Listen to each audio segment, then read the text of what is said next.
Hello everyone, my name is Paul. Welcome back to the new news. I hope that everyone is having a great day, that you've had a great last couple of days, that you, your family, and your friends are safe. And if not, I do hope that you find that safety and security in the very near future. Obviously, there's been a lot going on in the last 48 hours, especially in the last 24 hours. Dear Lord, there's been a ton of news that has come out, especially regarding Ukraine and other international developments throughout the world. Now, a lot of this stuff, unfortunately, is kind of it's kind of upsetting. It's usually not very good. It's kind of depressing news, but that's just kind of what seems to make the news, unfortunately. Now, this doesn't mean that there can't be some good that comes out of this, however. If you check out in the video description below, you're going to see a ton of different organizations down there, and we're currently vetting several more that was actually submitted by you guys in the community. And what you're going to see down there is these organizations are all there to help with different situations ongoing throughout the world. Whether you're talking about the war in Ukraine, both humanitarian aid and war effort, or whether you're talking about, say, the horrible drought there in the Horn of Africa, which also has led to a famine, whether you're talking about recovery efforts in Southeast Asia. Regardless of what you're talking about, we're trying to cover and help people directly affected by the very news stories that we talk about here every single day. 80% or more of all the donations that the organizations below actually receive go directly to their programs, meaning they go directly to helping people. This charity will always be 100% behind charity and donations. We're not planning on making a cent off of this, which is why we're never going to be doing super chats or any kind of merchandising with this channel in order to kind of profit off of people's misery, unfortunately. So please be sure to check out all of those organizations below and give them your full support. And if you can't give a lot to these organizations, give a little. If you can't give anything at all, that's okay too. Help us grow this channel. The more people that come here, the more of an impact we as a community will actually have on the situations throughout the world, and the more impact we'll be able to have to make the world a little bit of a better place, no matter what kind of horrible events are ongoing at that point in time. So give us a like, give us a subscribe, let your friends know about us, share us on your communities, follow and share our stuff on social media, and we'll be able to hopefully do a lot of good with this channel. So thank you very much, everybody, for the support you've already given us, and even more so, the support you've given to the organizations, as that's really the whole purpose behind this. Now, I did make a kind of a really big mistake on Monday's stream, and I would like to go ahead and address it. This is something that was pointed out in the comments to me, and I did do a little bit more research because, well, it's kind of a big mess up. And one of the big things that one of the big things that I said that was incorrect is the fact that a BTG, or a battalion tactical group, in the Russian military is made up of 10,000 troops. Now, I was so wildly off with that it is incomprehensible. So to correct that immediately, a Russian battalion tactical group is made up of between 800 and 900 troops and officers. They have, including all of their supporting assets and their armor, they're a completely mechanized or motorized force, and they do not have any light infantry, as I've already discussed. However, a Russian mechanized division is consisting of roughly about 10,000 Russian troops, including, of course, that general in charge of that division, and is made up of anywhere from 10 to 14 battalion tactical groups. Now, keep in mind that it's truly between 700 and 900 troops. That's at full strength for a battalion tactical group. And we do know that most of these battalion tactical groups at this point are no longer full strength, which kind of rolls into some of the topics we'll be getting to later. But I wanted to make that correction. It's a really big mess up. It's not really a fudge or anything. It's just, you have to accept that mistakes will happen and address them and move on. So I want to make sure that that was clarified for you guys. That way we're not pushing out some stuff that's not true. And with that, as we get ready to move into the news tonight, please be sure to ask questions if you're joining with us live, or make comments. I am watching the comments and all of the live chat tonight, and I will be able to answer some of that for you guys to the best of my ability. To give you a little bit of a background on myself, I was a corporal in the United States Marine Corps between 2016 and 2020. I served as an O-352 anti-tank missileman, meaning my main weapon systems of operation are the FGM-148 Javelin and the BGM-71 TOW missile system. I did 2 tours to the Middle East. My first tour, I spent 4.5 months in Syria, where I supported Operation Inherent Resolve and the Syrian Democratic Forces and coalition partners. And I also spent about a month and a half in Kuwait while I was waiting to go into and while I was leaving Syria. My second tour, I was one of the 100 Marines that went to the Baghdad Embassy compound, where I was in charge of all anti-armor operations within the Baghdad Embassy compound and the U.S. consulate there in Baghdad, Iraq, during those protests on New Year's of 2020. And then I also was part of the crisis response force in Kuwait, where I spent most of my time during that second tour. And then I also trained Saudi Arabian Marines that were preparing to deploy to the conflict in Yemen as part of some training that we did in the Red Sea before I left country. So that's kind of my expertise. I am a subject matter expert in anti-armor operations and armored doctrine, especially when it comes to near-peer threats such as Russia and China. And I am also a fully cross-trained machine gunner and a fully cross-trained, obviously, rifleman. But I can talk on other topics as well to the best of my ability, but I will be honest with you, no matter what anyone says and what anyone claims to be, please, I always implore you to do your own research, as nobody's an expert in everything, and you never know who's actually talking to you on the internet. So always remember that internet safety, everybody. And with that, we get ready to move into the news, and we begin to start off right here in Ukraine, which is where we see the majority of our news stories coming out of with our special report. And we start off here, actually, in the city of Irpin. Irpin, of course, if you may remember, Irpin saw quite a bit of atrocities. Irpin, Bucha, Hostomel, Borodyanka, all these areas saw the kind of the worst. This was the really eye-opener, the shocker, if you will, that really rocked the world and what we saw regarding the atrocities of what happened under Russian occupation. But Irpin has a little bit better news today, and that's because Irpin, while they have cleaned up most of this area, there's still a lot of work to be redone. And they're actually looking towards reconstruction at this point. Quote, the American Chamber of Commerce in Ukraine will help attract its member companies to the reconstruction of houses in the city of Irpin and the Kyiv region. And that's coming from Alexander Markashin, the mayor of the city of Irpin. And as we jump over here into Kyiv, what we end up seeing is a couple of developments. So, despite Putin's announcement, Ukraine is celebrating tonight. So, today, quote, the whole nation has something to drink for tonight, and that's coming from Zelensky's speech today. 250 Ukrainian POWs were exchanged today. 108 of them are Azov fighters from the AZOVSTAL that when they surrendered. The 3 famous Azov commanders will remain in Turkey, which is where they have arrived to, until the end of the war. The rest will be released back to Ukraine. They were supposed to be traded for Putin's longtime friend Medvedchuk, who was captured by Ukrainian troops about midway so far through the war. And he was also exchanged for 55 prisoners of war as well. So this trade of high-ranking Nazi combatants completely unfolds kind of Putin's narrative regarding denazification. So that's what he claims as the main purpose, is to kill and destroy the Nazi regime, and yet he is conducting a prisoner exchange of the very battalions that they emphasize so much as being Nazi, quote unquote. The exchange, one of the exchange, a field medic who is pregnant when the war began. She's about to give birth at any time, and she will be finally doing so as a free Ukrainian woman. And we can actually see some of the images coming out today of this prisoner exchange that was ongoing last night. This has been a long time coming. There's been a lot of questions. There are still many, many more who will still need to be exchanged, but it's good to see some progress here. Take a look.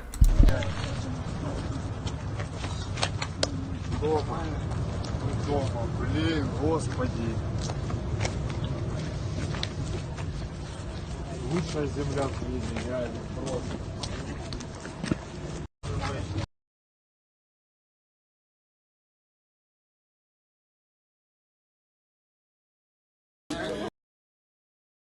Привіт, привіт, хлопці, привіт, дорогенькі, героям слава. Молодчаги.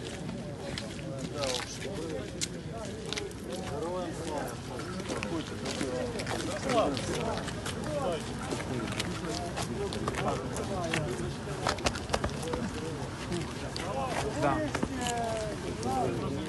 Запальничка!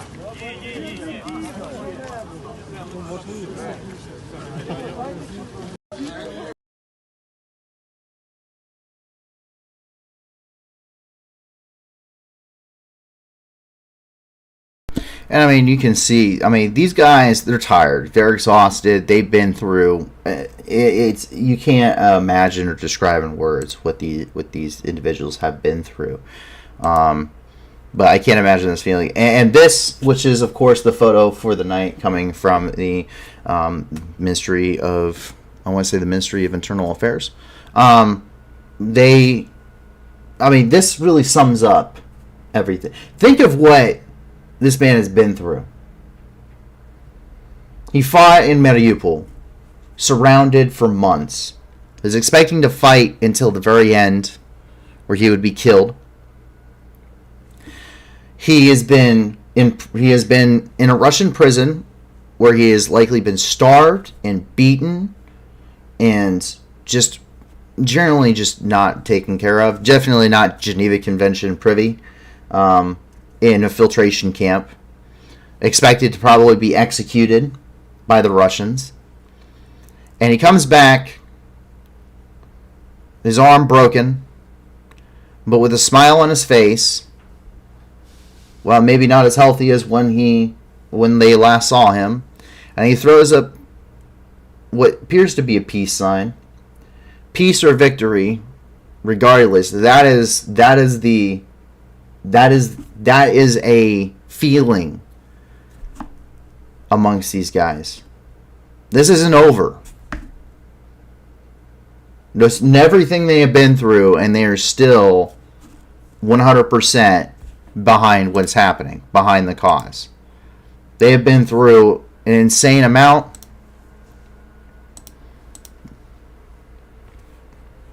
They're unbelievably happy to finally be free. And to give you an idea, here's some before and after photos. So this is the same individual before Mariupol in Russian captivity, and after Mariupol in Russian activity. These are the same. This is the same person. That tells you anything what life has been like for your average AZOVSTAL defender.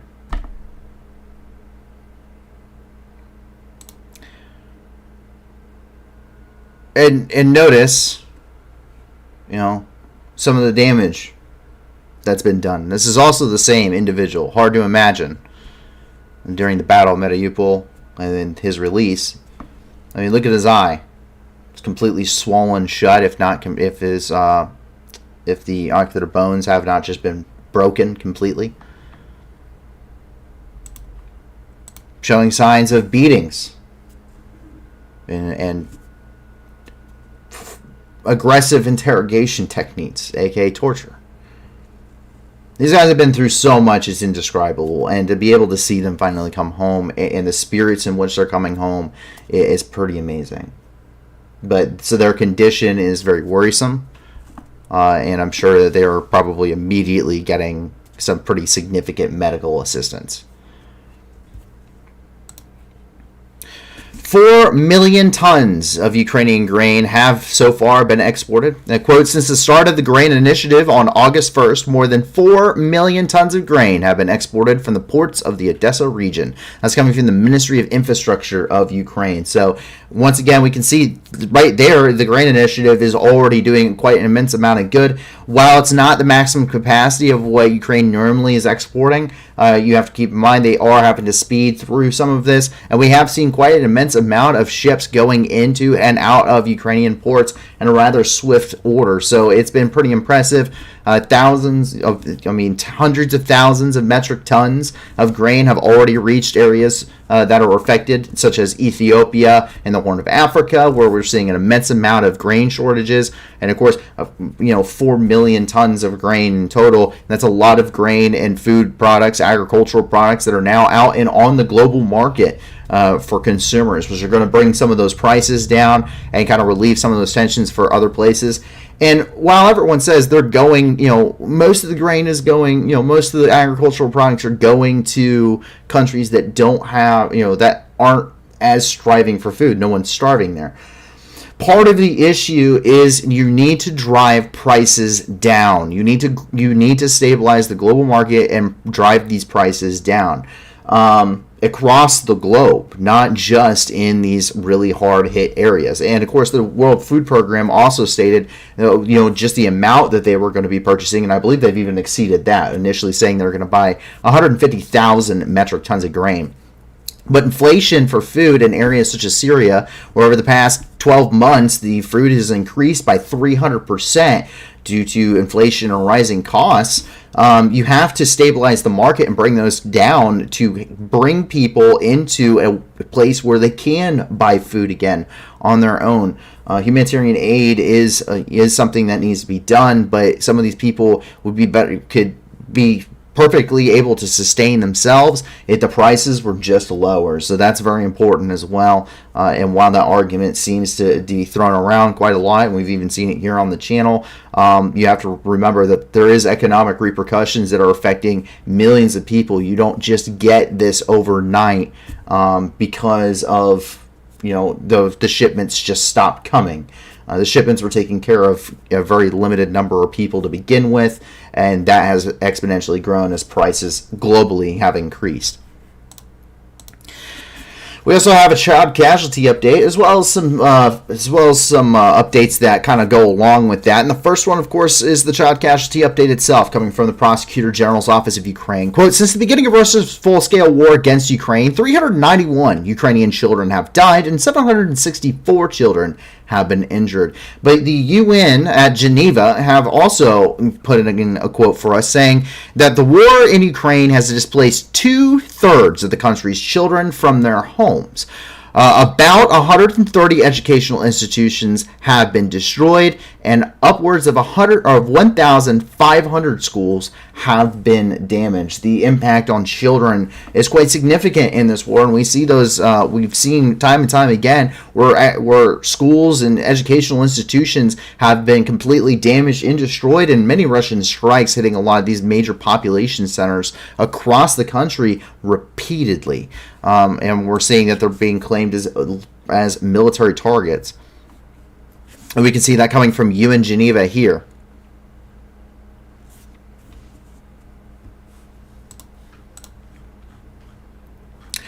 As we jump down here a little bit to the south, we come over here to Cherkasy, where we see that the UNHCR is providing necessities for about 500 internally displaced people there in this city today. 500 internally displaced people are currently living in some very crowded dormitories there in this city, having fled from their homes, but not the country. They're in normally the Donbass and the southern regions of Ukraine. And they received some basic things such as cooking materials and bedding from the United Nations today. Millions of Ukrainians at this point have also fled their homes and are currently internally displaced throughout their countries. They're refugees in their own nation at this point, and not having even left the nation yet for other areas where we talk widely about refugees in places such as Poland and Romania.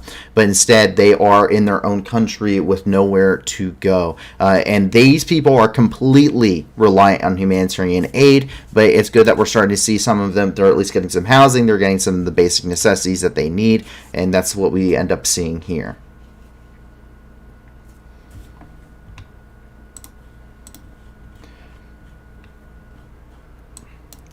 We jump up here into the north, where we see that here in Kozacha-Lopan that another torture chamber has been discovered.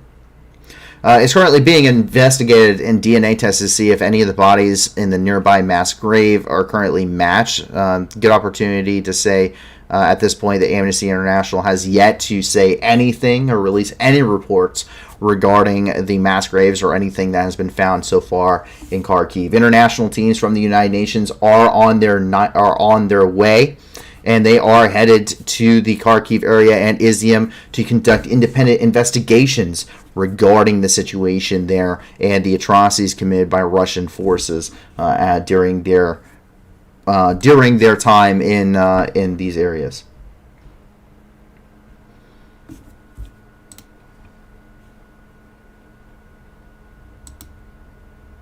You can see some of these conditions.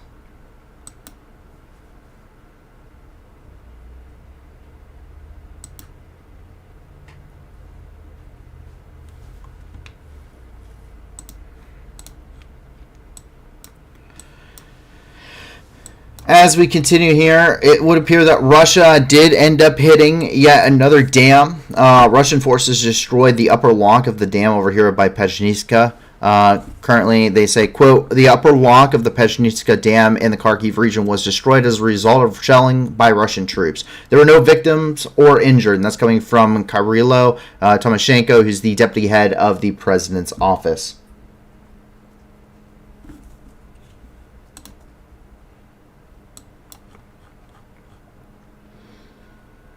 Over here in Hurashivka, 2 people were killed as a result of the shelling there that took place.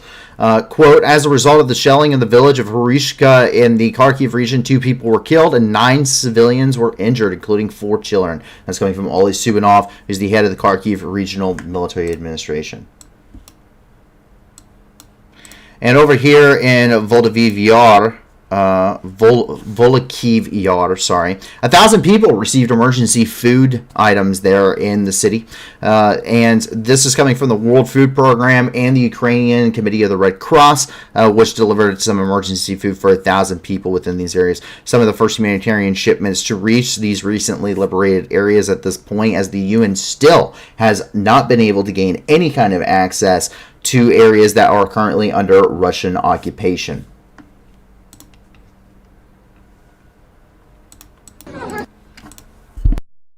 I'm here in Izium Rayon in a place called Volohivyar, where the World Food Program and the Ukraine Red Cross are distributing to 1,000 people.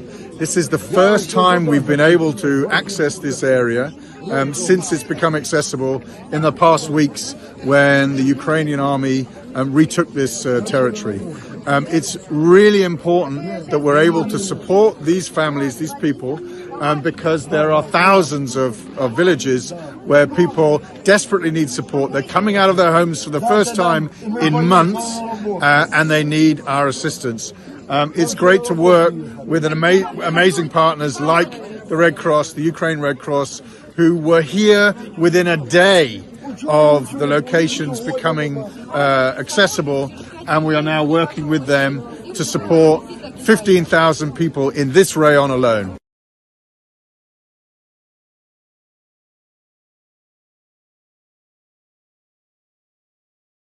The United Nations and the Red Cross are delivering in Volohivyar in the Izium district, newly accessible areas. Today it's food.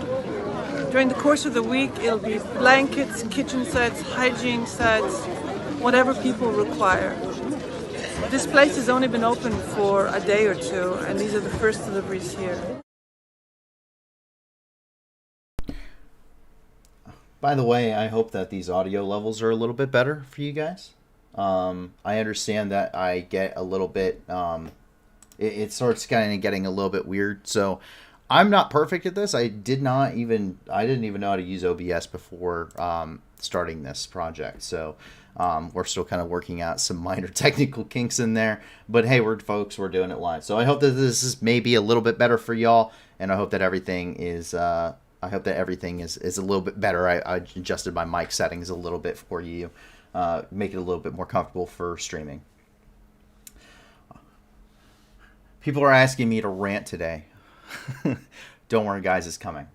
As we continue here, we jump down here to Izium, where we end up seeing that there's quite a few different things going on. And we see that the WHO, or the World Health Organization, is providing medical aid to Izium. Supplies are going to end up reaching upwards of 10,000 citizens, and they can include everything from surgical equipment to basic medications that were necessary that many people just were not receiving under Russian occupation. We know when we're talking about things such as when we're talking about, say, the Mariupol area, that these people are suffering from things such as lack of basic medical supplies, such as even for, say, things for such as insulin for diabetes, the basic things that you would normally get during your time in any occupied area, stuff that would come with these humanitarian aid supplies. But Russia obviously is just not providing that in many of these places. But we do see that coming from the World Health Organization. It's pretty awesome to see. And you can see some of those shipments, just the massive amounts of medical assistance coming into the country and into these newly occupied areas. And a little bit of kind of nicer news, too, and something we always like to see is animals. We always like to see animals. Here are some very nice, loving cats. Keep in mind, when people left Ukraine and they fled, what ended up happening is that they had to leave a lot of stuff behind. And it wasn't just their livelihoods, but many of them left their pets, too. I don't know about you, but my pets are part of the family. But a lot of these people ended up having to leave them behind in these areas. And at least these pets know who to ask for assistance. Just take a look.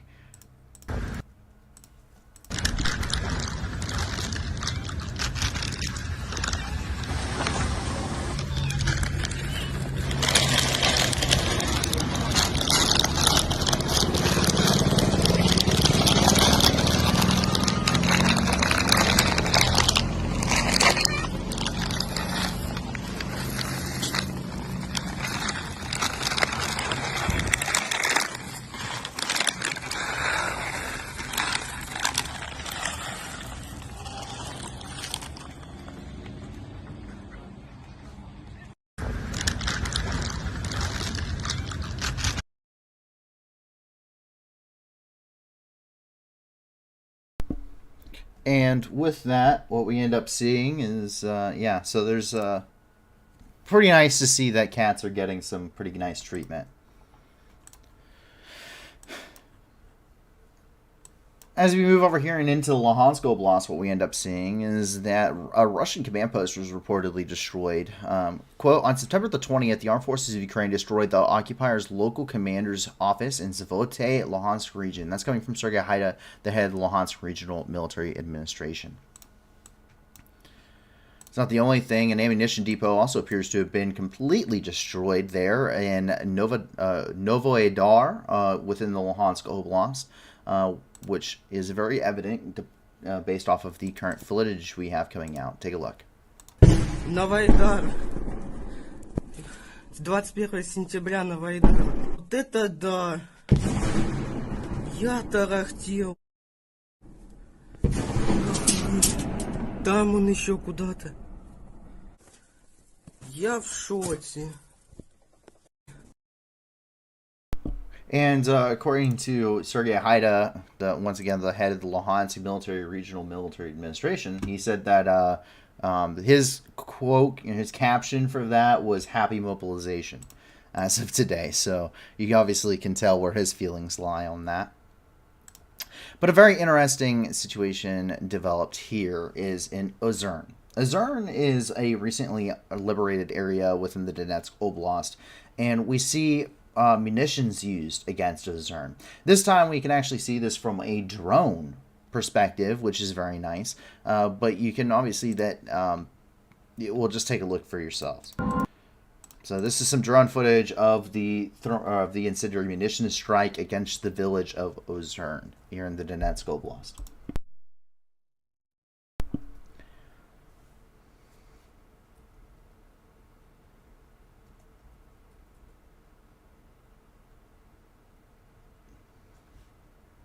Now that is a war crime. Why is it a war crime? Well, under the Geneva Convention's Protocol 3. And this is the Protocol on the Prohibition of Restrictions of the Use of Incendiary Weapons, or Protocol 3, which it was adopted by the Geneva Conventions in 1980. Quote, so the incendiary weapon means any weapon or munition which is primarily designed to set fire to object or cause burn injury to persons through the action of flame, heat, or combination thereof, produced by a chemical reaction of a substance delivered on the target. So basically what you just watched. So they say incendiary weapons can take the form of, for example, flamethrowers, foul gases, shells, rockets, grenades, mines, bombs, and containers of incendiary substances. And what they say is, and how this works is, it is prohibited in all circumstances to make a civilian population, as such, individual civilians or civilian objects, the object of attack by incendiary weapons. You just got to watch it dropped onto a village. It is prohibited in all circumstances to make any military objective located within a concentration of civilians the object of attack by air-delivered incendiary weapons. You just watched it dropped on a village. Regardless if there were troops in there or not, that breaks the conventions. It is further prohibited to make any military objective located within the concentration of civilians the object of attack by means of incendiary weapons other than air-delivered incendiary munitions, except when such military objective is clearly separated from the concentration of civilians, and all feasible precautions are taken to view the limiting incendiary effects of military objective and to avoiding, in any event, to minimizing incidental loss of civilian life, injury to civilians, and damage to civilian objects. Once again, you just watch the entire village get covered in incendiary munitions. It is prohibited to make forests and other kinds of plant cover the object of attack by incendiary weapons, except when such natural elements are used to cover, conceal, or camouflage combatants or other military objectives, or are themselves military objectives.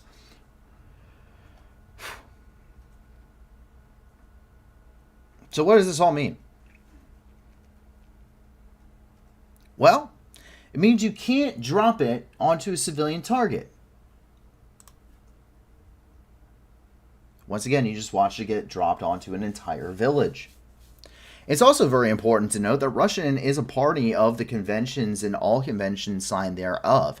They've actually been a member of those conventions since being a signatory and ratifying the first convention on the 4th of September 1900, which is the 1899 convention. And the most recent convention that they did end up ratifying was on the 24th of September 2008. Once again, they are a party to every single international statute regarding the laws of war. Don't believe me? This is coming from the International Committee of the Red Cross database regarding all. This is every single, and I do mean this is every single treaty and convention that they are party to. This is the Russian Federation's database under the International Committee of the Red Cross of every single convention and law of international humanitarian law and the laws of war in which the Russian Federation is actually party to. The Hague Convention on Hospital Ships, the Final Act of the Geneva Conference, Geneva Conventions 1949, the Final Act of Diplomatic Geneva Conference, the Additional Protocol 1 to the Geneva Conventions, Additional Protocol 2, Convention of the Rights of the Child, Optional Protocol on the Involvement of Children in Armed Conflict, Additional Protocol 3, Hague Conventions, the Customs of War on Lands, Hague Declaration concerning asphyxiating gases, concerning expanding bullets, War on Land and Annex Regulations, bombardment by naval forces, asphyxiating or poisonous gases, and bacteriological methods, Convention prohibiting biological weapons, preventing certain conventional weapons, non-detectable fragments, mines, booby traps, and other devices, prohibiting incendiary weapons, prohibiting chemical weapons, blinding laser weapons, prohibiting mines, booby traps, and other devices amended.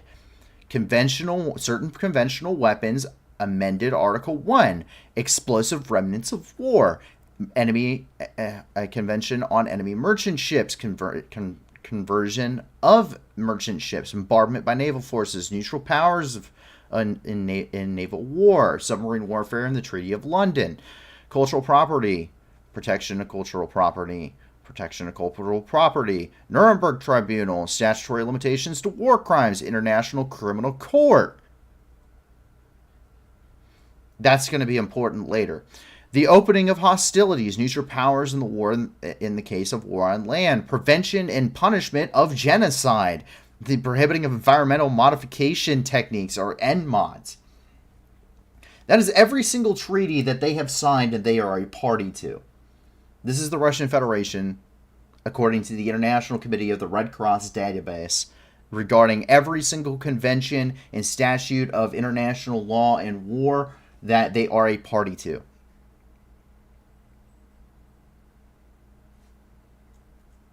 Once again, the statute of the International Criminal Court ratified on the 13th of November 2000 is going to play a very big fact, considering they will be the ones that will really conduct the tribunals against war crimes and against crimes against humanity and genocide and ethnic cleansing regarding the war in Ukraine.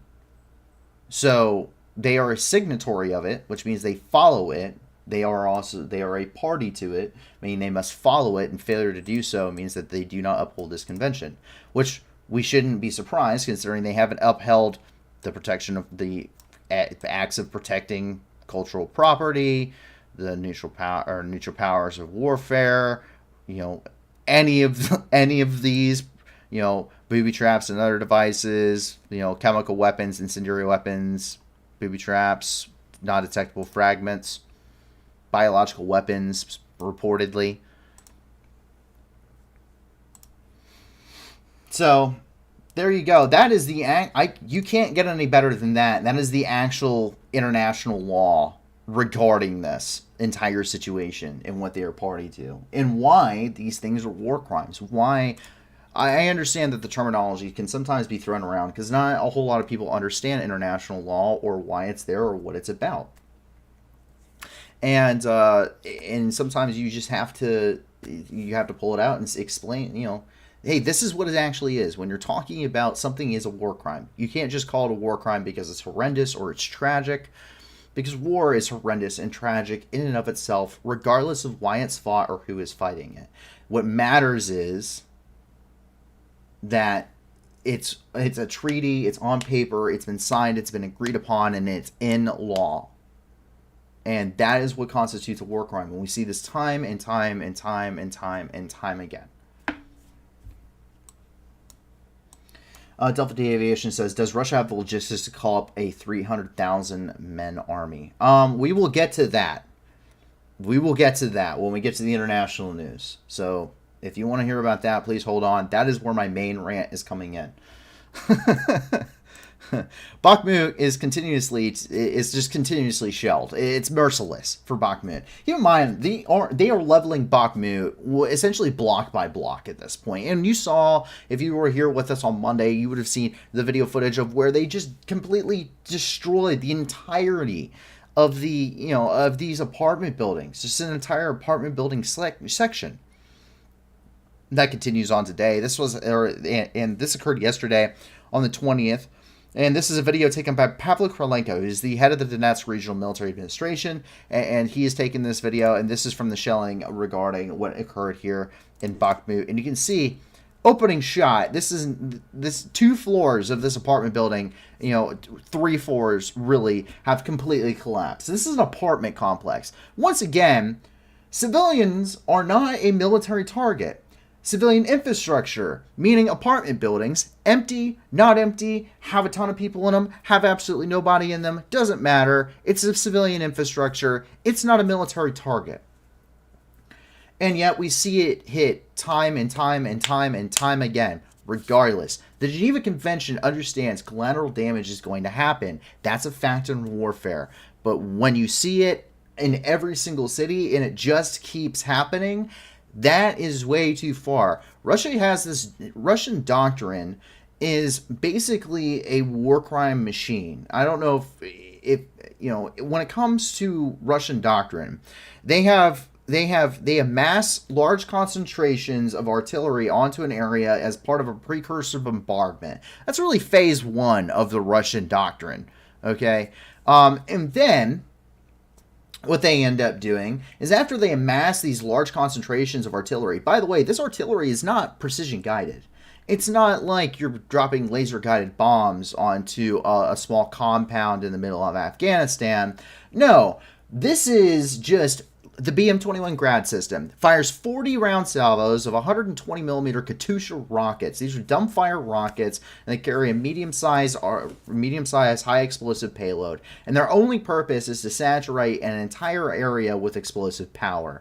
They do not have any kind of means or methods of warfare which limit the destruction and the minimize collateral damage and collateral loss of life, which in and of themselves, when used in a civilian population, breaks Protocol 1 of the Geneva Conventions. Just take a look. You can see the destruction here.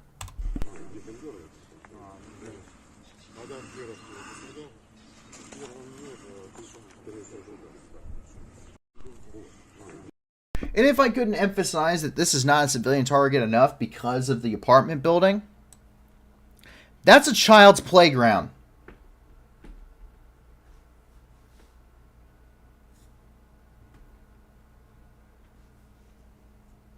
Please tell me what about a child's playground constitutes a military target?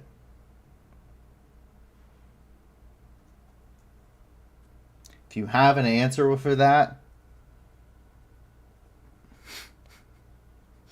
please don't put it. That is not.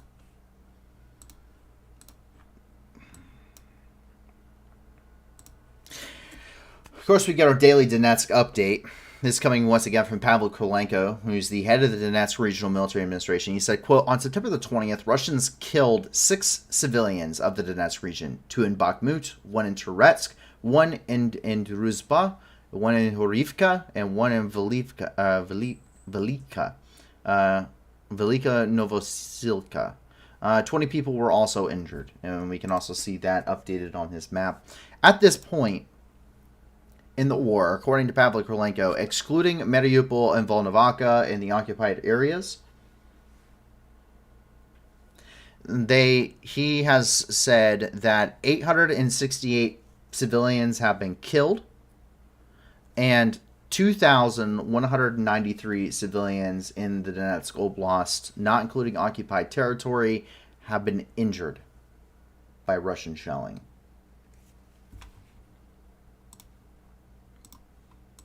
Just this oblast. Just areas that are occupied or that are in control by Ukraine. This does not include occupational zones. And as we jump down here, this is in Kryvska, and what we end up seeing is that 12 people were injured after Russian shelling hit their apartment complex. This apartment complex was initially evacuated completely of civilians. However, 12 these individuals did end up returning, whether to grab belongings or whatever, thinking it was finally safe. And luckily no deaths were reported, but 12 people were injured, including one being buried underneath the rubble. Take a look.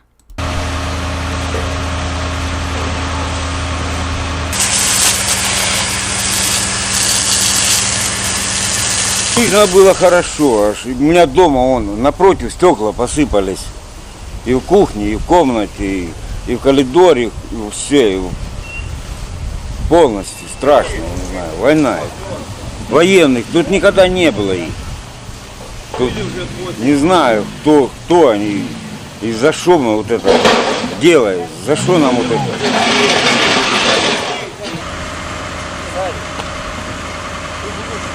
А это прятать. Ну что я тут увидела? Пожар. Что я увидела? Что я тут увидела? Пожар я увидела. Что я тут увидела? Шуманат вынесли все.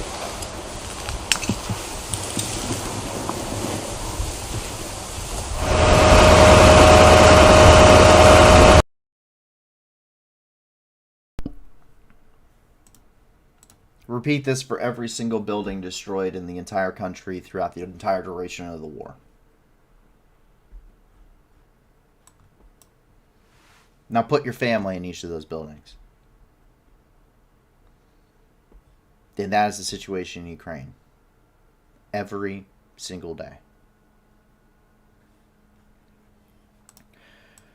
25 bodies were reportedly repatriated by Ukraine. Quote, as part of another exchange with Russia, Ukraine returned the bodies of 25 fallen soldiers. And that's coming from the Ministry of Reintegration of Ukraine. Like, we're putting that down there in Zaporizhia just because that's where we know most of the exchanges occur is coming through the southern front here. And most of them we've seen end up in Zaporizhia. In Hadar, specifically the Zaporizhia nuclear power plant was once again struck with shelling at 1:13 local time. As a result of shelling of the Zaporizhia nuclear power plant by the Russian aggressor, the communications equipment of power unit number 6 with an open switchgear was damaged. And that comes from the National Nuclear Energy Generating Company of Ukraine. Someone asked what vape I'm using. It's a Smog RPM4. I have an addiction, guys. It's also very terrible for your health. I do not recommend it. Up here in Nikopol, in the Nikopol area, but Russia continues to shell and bombard the Dnipropetrovsk Oblast. Quote, on the night of September 21st, Russian troops shelled the Nikopolsky and Kievsky regions, or districts of the Dnipropetrovsk region with heavy artillery. A 56-year-old man was injured. And that's coming from Valentin Reznichenko, who's the head of the Dnipropetrovsk Regional Military Administration. Yes, also Smok is not a sponsor, because we don't do that. Once again, we're not here to make money. Something very interesting has happened here in Kherson as we have a couple of updates. The first one is they're striking at, the Ukrainians have been striking at remaining logistical capabilities that the Russians may have because they don't have a lot. Both the bridges across the Dnipro River have been completely destroyed and collapsed essentially at this point, or rendered completely just unusable. And what we see here is, quote, the armed forces of Ukraine have sunk a Russian barge carrying military personnel, equipment, and weapons. The barge was attempting to cross the Dnipro River in the Kherson region. That comes from Operational Command South. And we have a video of some of the, from someone here on board the barge, which is taking on water and sinking. Take a look. Добрый день, дорогие друзья. Как видите, еще один террористический акт от Украины. Прилет. Конкретно пока мне сказать не могу, что это, но похоже на Химмерс. Попадание в баржу. Вокруг, как видите, побило все, разлетелось. Вот такие вот запчасти понаходили.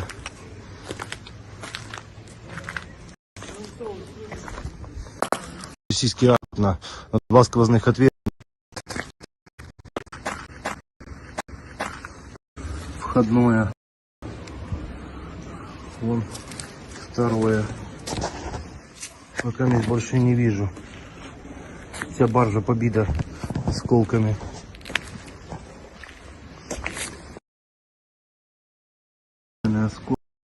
Hey man, I don't think you're supposed to have holes like that in your boat. Sorry for jumping around a little bit on that one, guys. It's over 2 minutes long, and I don't want to take up too much of your time as we try and move through the news here. But your boat's not supposed to have a hole like that. You're not supposed to be able to see the water inside of the barge. Over here in Kherson, it would appear that another depot was struck. It may have been. It looks like it's a munitions depot. Once again, degrading that Russian capability. And you can see that here. A nice toasty fire if someone would like to go get some marshmallows.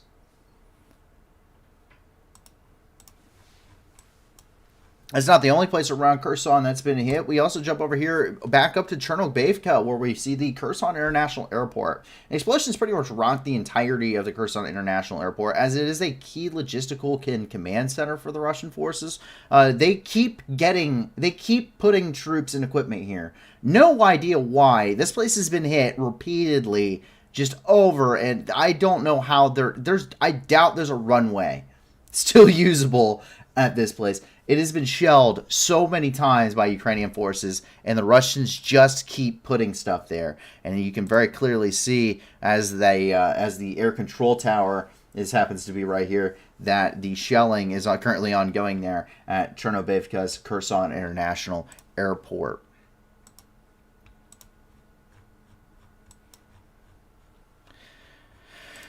But, however, what we see is that Russia continues some of the heavy bombardment here in the Kherson region. Quote, Russians have covered Novozhenetsky,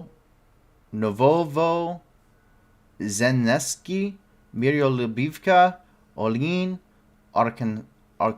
Arkhanelsky, Kamyen, and Novopetrivka in the Kherson region with artillery and mortar fire over the past day. People were injured and the destruction of houses, administrative buildings, shops, and warehouses has been recorded.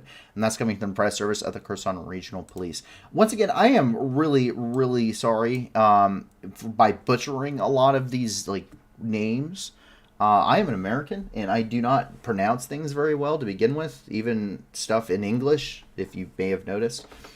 So I'm not trying to butcher these purposefully. I'm trying to pronounce these things and at least make a good attempt of it. So, but yeah, I apologize if I offend anyone by really, really butchering these. Actually, and that's actually it for everything inside the country of Ukraine. Don't worry, there's a ton of stuff outside the country of Ukraine too, and some of the biggest news of the night actually is outside of Ukraine. As we jump over here, though, we start off in Belarus, where 9 months of imprisonment really shows if you're in Belarus. This is coming from a Radio Freedom journalist who's been released after 9 months of imprisonment by the Lukashenko regime. Lukashenko is the dictator. So this is him prior, and this is him today at his release.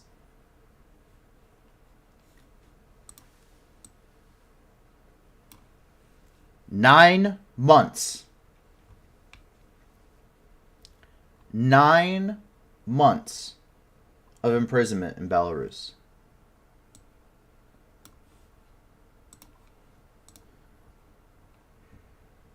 And you just take a look. He's really happy to be out, though.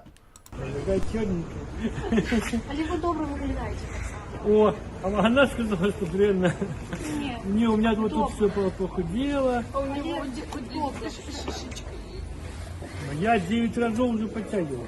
Начинал с 3. Когда вышел в СИЗО, я обнаружил, что только 3 раза могу подтягиваться. Я каждый день в вынику вышел на 9. Это справка об освобождении, об вызволении.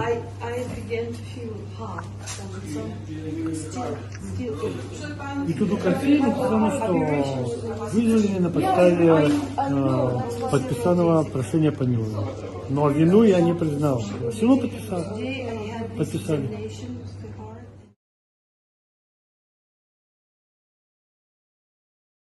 Once again, independent media inside of Belarus and Russia, which, by the way, have a union. I don't know if you guys knew that. But Belarus and Russia are part of a union. In fact, they plan on merging the two countries at some point. The Soviet Union never truly did seem to have died off, as they've maintained that union continually. But as we begin to roll into Russia, we get to the second major news story of the night, and one that has a lot of ramifications. And some of those immediate ramifications we're already taking a look at. Putin has officially declared a partial mobilization. Now, we've known and we've talked about quite a bit how Russia is suffering on the front in Ukraine from a severe manpower shortage. We see all of these giant columns of tanks and armored vehicles and grad systems and all of this stuff getting brought into Ukraine just to replace the losses that they have taken. And I've said it many, many times. It doesn't matter if you have the tanks, if you have the BMPs, if you have the artillery systems. It doesn't matter if there's nobody to crew the vehicles. And this is some of the issues that Russia is facing. You saw, if you remember some of the video footage coming out of the Kharkiv Oblast, you saw entire depots worth of vehicles that were captured And that's because they didn't have anyone to crew them. There's no one to crew them. They have to just sit there. Of course, you always maintain an overage to replace losses and breakdowns, but it's usually a 10% overage, not an entire replacement of your BTG. And while this move was originally expected on Victory Day, or May the 9th, it seems to have posed too risky. In fact, well, many Russians apparently at least semi-support the war, or at least quietly don't, but aren't very open to speaking about it. The thought of mobilizing the population, especially when you're talking about Moscow and St. Petersburg, two of the most populated areas and the least conscripted areas in the Russian Federation, you're talking about pissing a lot of people off, to put it very bluntly. The Russian Federation, Putin specifically, just isn't really. It's not a good political move. It shows a lot of weakness. It shows failure in a lot of ways. And it's not very popular among your civilian population, especially in Muscovites, especially people in Moscow and St. Petersburg and areas where they are less conscripted normally. Most conscripts come from areas such as Dagestan and Siberia and Chechnya, where they really don't have any they don't really have an alternative for a livelihood or any kind of support from the government other than being subsistence farmers. And at this point, Russians are taking to the streets. Putin and the Russian government have approved for a streamlined referendum process of the occupied territories of Kherson, Zaporizhia, Luhansk, and Donetsk. This is very similar in the fashion to what it was with Crimea back in 2014. Now, they also outlined during his speech, he clearly outlined the possible usage of nuclear weapons against a hostile nation should they attack Russian homeland. Well, if the referendums in the occupied regions pass, not if, but when they do pass, because we know that they are going to, because it's not actually in a referendum, then that means that, according to Russia, these are self-declared parts of the Russian Federation. These are now territories within the Russian Federation itself and not independent countries. The Donetsk and Luhansk and the Donbass have all played far past their usefulness at this point of being part of an independent nation. They are no longer useful in that accord. And we see this. This is from the Kremlin. This is from the Kremlin website. This is the entirety of Putin's speech. The truth teller. I'll talk about it a little bit for you. I'll talk about Kherson a little bit. I'll backtrack a little bit there for you. But this is the situation regarding this. So quite a bit regarding, and he's talking about the uses of nuclear weapons. He says, I would like to. He says. They have Washington, London, and Brussels openly encourage Kyiv to move the hostilities to our territory. They openly say that Russia must be defeated on the battlefield by any means and subsequently deprived of political, economic, and cultural and any other sovereignty and ransacked. They have resorted to nuclear blackmail. I am referring not only to the Western encouraged shelling of the Zaporizhia nuclear power plant, which poses a threat of a nuclear disaster, but also the statements made by some high-ranking representatives in leading NATO countries on the possibility and admissibility of using weapons of mass destruction, nuclear weapons, against Russia. I would like to remind those who make such statements regarding Russia that our country has different types of weapons as well, and some of them are more modern than the weapons NATO countries have. In the event of a threat to our territorial integrity of our country and to defend Russia and our people, we will certainly make use of all weapon systems available to us. This is not a bluff. The citizens of Russia can rest assured that the territorial integrity of our motherland, our independence and freedom will be defended, I repeat, by all systems available to us. Those who are using nuclear blackmail against us should know that the wind rose can turn around. It is our historical tradition and destiny of our nation to stop those keen on global domination and threaten to split up and enslave our motherland. Rest assured that we will do it this time as well. Very, very openly stating that he will use nuclear weapons. On top of the fact that he's planning on raising 300,000 Russian troops. 300,000 Russian forces. Now, supposedly, this will be amongst reservists and prior conscripts and those with a military background. And that may or may not seem to be the case. So protests have popped up all over the country. Very mass protests. They are not very happy that they could possibly be sent to Ukraine. And so after the drafting of 3,000 citizens was announced, they were supposed to report tomorrow. Notably in St. Petersburg and Moscow and many other cities across the nation, they have started to get into protest. And they are being brutally suppressed by the Russian police.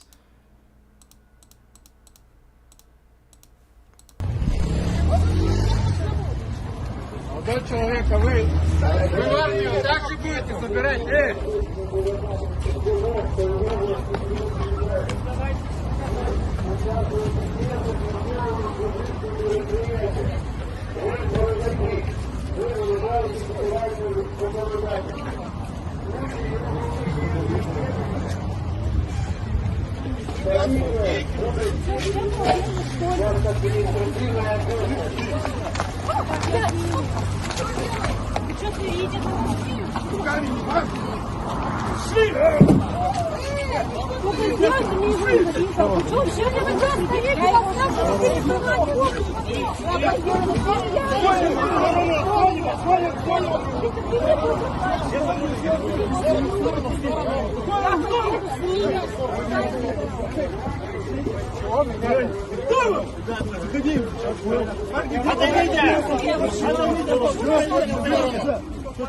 Отойдите!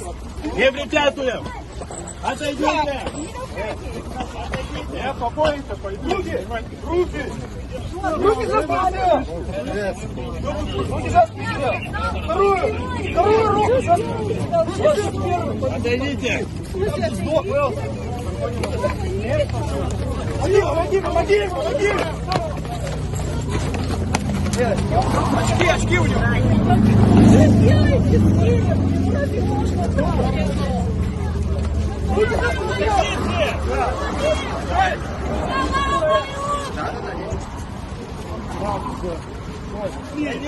Куда вы забираете? Дальше это шли от автобуса. Куда они поедут? Дальше.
So these two guys actually support the war because they're at the protest. They immediately got grabbed up and they get tossed in with the rest of these guys. Take a look. И будем защищать Россию. Нам похуй. Вы за мобилизацию? Я да. Вы готовы воевать? Я завтра уезжаю. Куда? В какой город? В Украину. Какая разница? Какая тебе, блядь, разница? Я за Россию.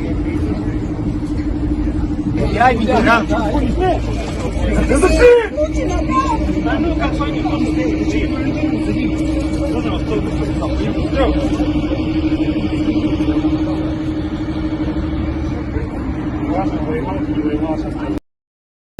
Insta karma for that guy.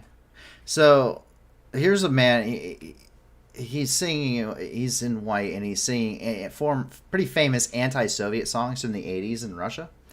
And the last one he performed has the lyrics, "It's all going according to plan," a song from the 1988 criticizing the Russian perestroika. The police really took that one personally.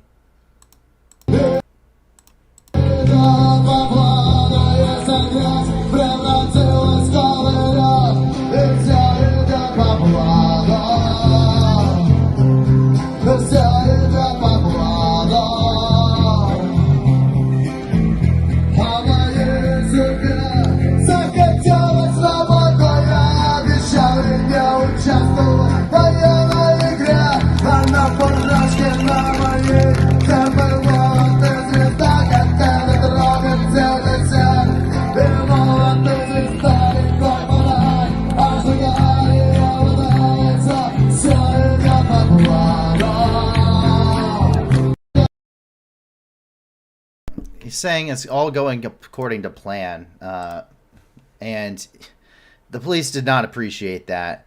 Yeah, there he is. He's getting taken away. And so it says that, well, when we get causing him, he'll be fucking great. It will come soon. We just have to wait. Everything will be free there. Everything will be upper. When we probably won't even have to die. I woke up in the middle of the night and realized that everything is going according to plan. Everything is going according to plan. For those that are curious, that we do have the lyrics there for you. It said there are reports at this point that protesters are receiving their summons notices from the military registration enlistment office right there at the police stations. So as soon as you're detained, you get a one-way free trip to Ukraine and into the meat grinder. Reportedly, they must report tomorrow. They must officially report tomorrow. That's coming from Media Zona.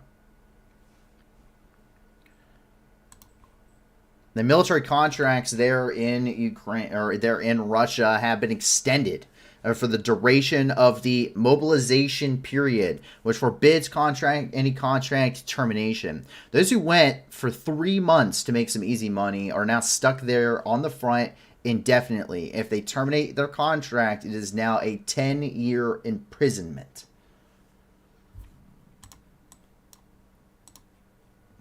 And at this point, as of 12 a.m. in Moscow or 5 p.m. tonight, it is known that at least 1,386 protesters so far have been detained throughout 38 cities in Russia.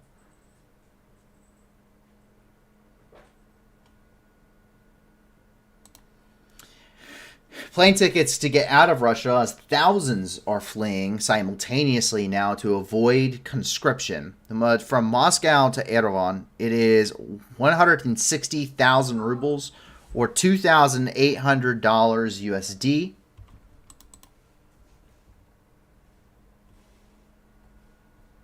Yeah, good luck. To Astana, it's 1 million rubles or $16,000 USD.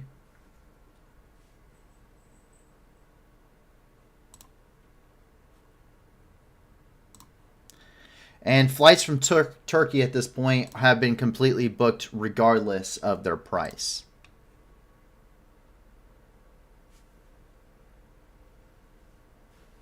They are fleeing en masse to avoid becoming conscripted and thrown into the meat grinder that has become the war in Ukraine. And there's long lines as we move down here and into Georgia. There are long lines at the Georgia border. These huge lines at the Russian borders are Russians fleeing due to the partial mobilization announcement, which have already been reported of eligible men which have been turned away from border crossings in Georgia. Men are not allowed to board flights out either.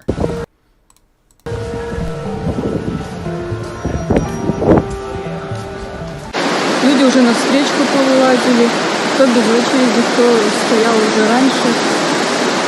Доехать невозможно, граница стала.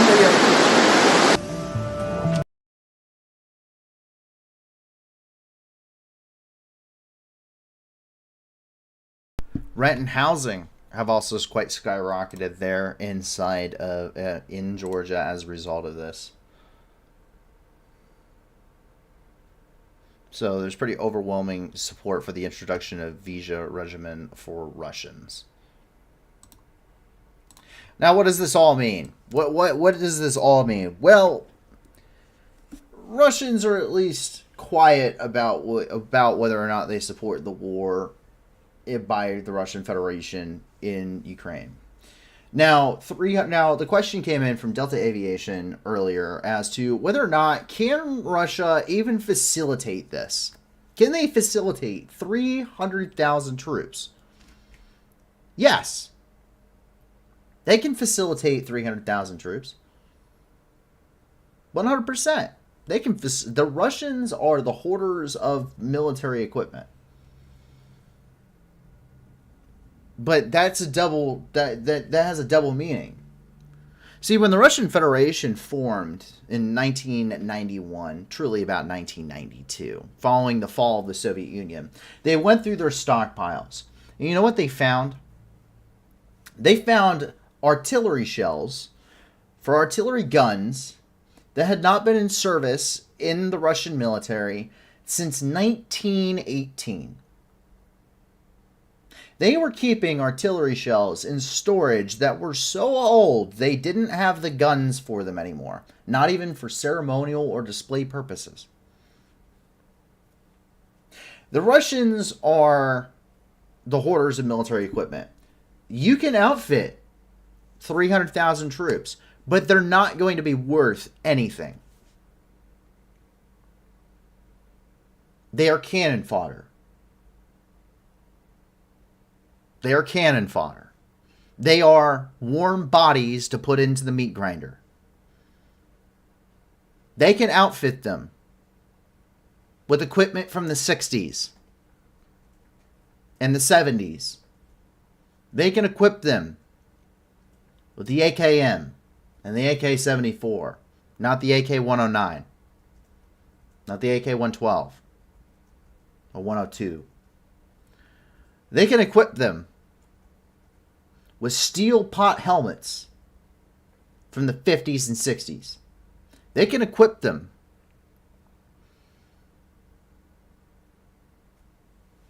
They can equip them. They can do it. They have the stuff to do it. But none of it will be useful. None of it will be useful. We've seen them already using Mosin Nagants there on the side of the Russian Federation in rear echelon areas. Could not provide enough AKs to the troops there already. 300,000 troops. You do not build up 300,000 troops overnight. You do not train 300,000 troops overnight. You do not equip an army of 300,000 troops overnight. It is not possible. It is a logistical nightmare. That is the fact of reality. They are useless troops with outdated, terrible equipment that will be thrown into a meat grinder that is one of the most efficient wars of ever fought effectively. And I say efficient, it's really efficient at killing people. Not taking and holding any kind of ground, but it's really efficient at killing people. This war is unbelievably bloody for its size and scope. It is unbelievably bloody. We as human beings have made a lot of developments since the last time that Russia has had to do anything like this. Or since anybody, any country in the world has had to do things like this. We made a lot of developments in our tactics, in our strategies, and in our equipment. Ukraine may not be universal in many ways, and they're playing the catch-up game, and they need a lot of assistance. Russia is not getting a lot of assistance. Russia's not getting a lot of assistance at all, if any. We know they're getting some assistance from China. Proven or not proven for diplomatic reasons, I don't care. We've seen Chinese mortar shells in the front lines. We've seen Chinese military vehicles in Rostov-on-Don. This will not make any kind of difference. Now, one of the, if I can find you here, the truth teller asked if I can go over gains and losses in Kherson a little bit again. And I can kind of roll that into this. There is no way across the Dnipro River for the Russians. There's no way across the Dnipro River. You have to take a ferry, or you have to take a helicopter, or you have to swim, drown, whatever you want to call it.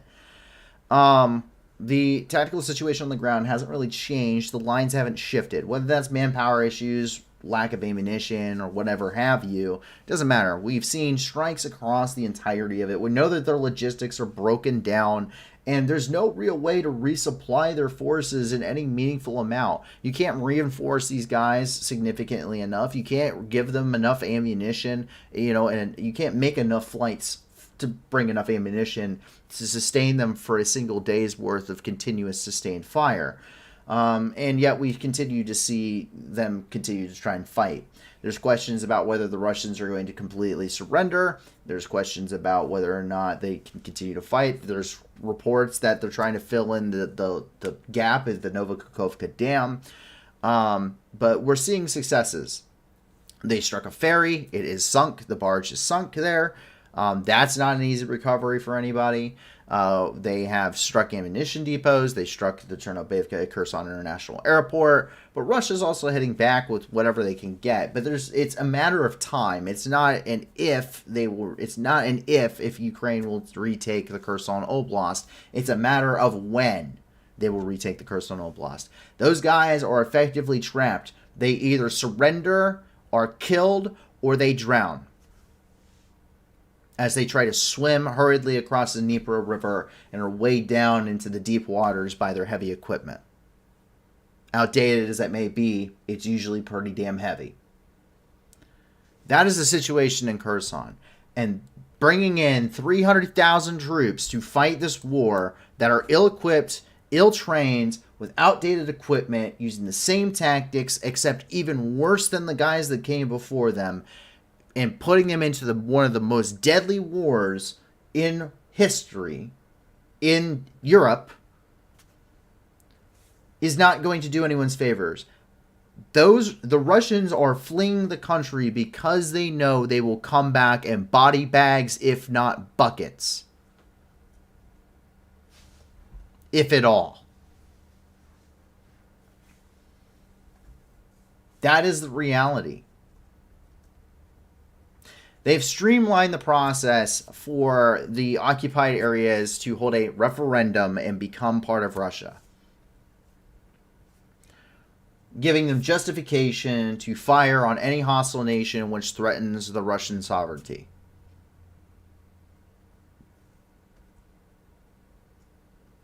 Justification. It's occupied areas. It's a land grab. Keep in mind, the Russian Third Army that went in 72 hours took 80% casualties in this war. It took them a month and a half, almost 2 months, to put together the entirety of the Third Army. those volunteer forces that they called up. It was under strength to begin with, and the Third Army went in there, and in 72 hours upon getting to the front line and seeing combat in the Kharkiv Oblast, they had taken 80% casualties.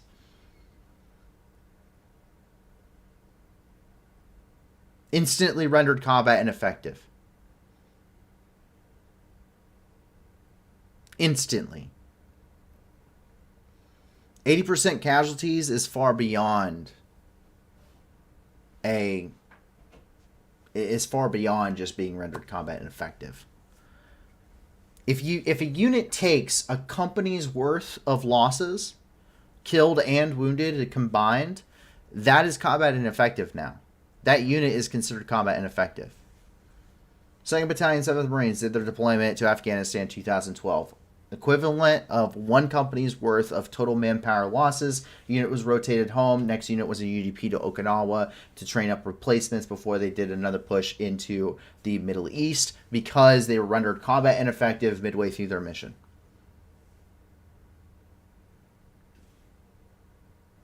Every BTG is taking a company's worth of losses a day. A day. It is a meat grinder. This is a war of attrition.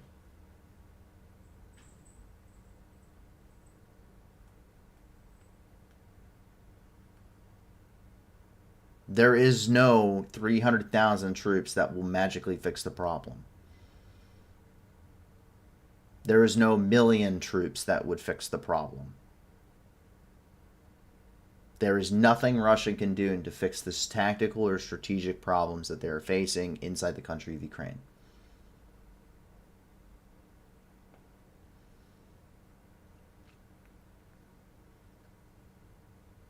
And Russia is doubling down. Russia's doubling down. They're not de-escalating. They're not trying to find an off-ramp. They don't want or need an off-ramp. There is no peaceful resolution to this war. There is no negotiated terms. There is none of that. This is an absolute all or nothing, knockdown, drag out fight and bloodshed for Ukrainian territory.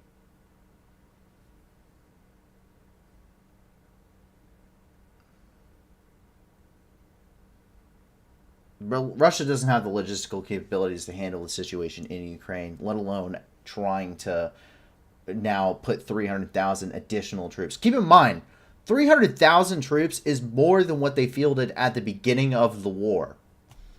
They fielded about 210,000 troops to invade the country to start with, which is about a 1-to-1 advantage. Well, I mean a 1-to-1 advantage. It's about a 1-to-1 ratio, troops on the field.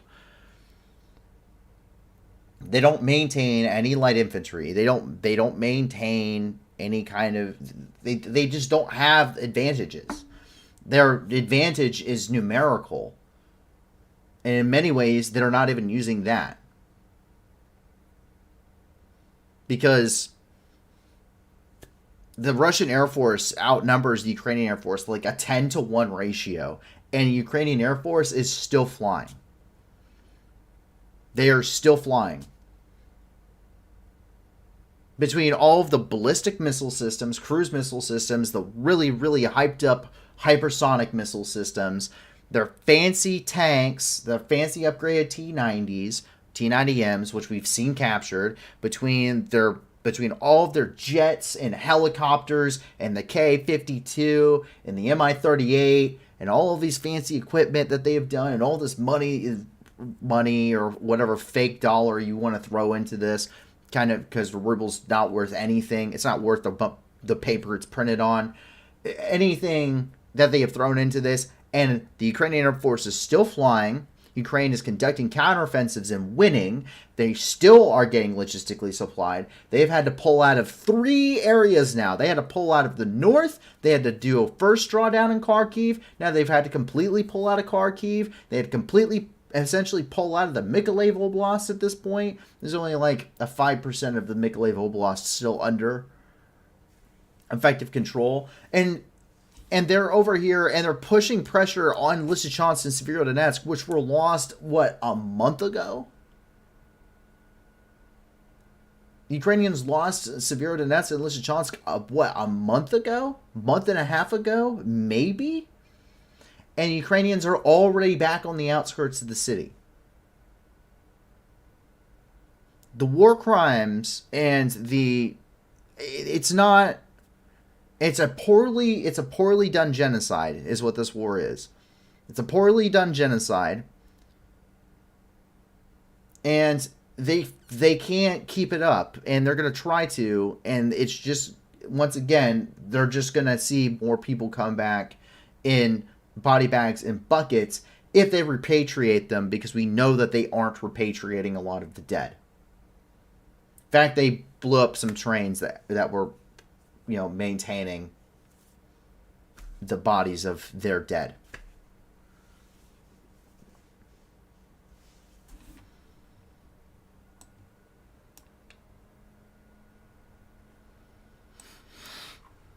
As we begin to move down here and more into the Middle East, so an armed robber here in Georgia, as we finish up Europe, an armed robber in Georgia took 14 individual hostages at a bank in Georgia. The unarmed man took 14 hostages at the Bank of Georgia in Kutaisi. The man threatened to detonate a bomb if his demands were not met. Within an hour and a half, he demanded $2 million, a helicopter to leave the territory, a Russian flag, and a fishing rod. Shortly before the holdup ended, the hostage taker changed his demands by requesting $1.5 million and announcing his intents to release all but 2 hostages. Roughly 8 hours after the situation began, the Georgia Ministry of Interior announced the arrest of the 37-year-old culprit. All 14 hostages were released uninjured.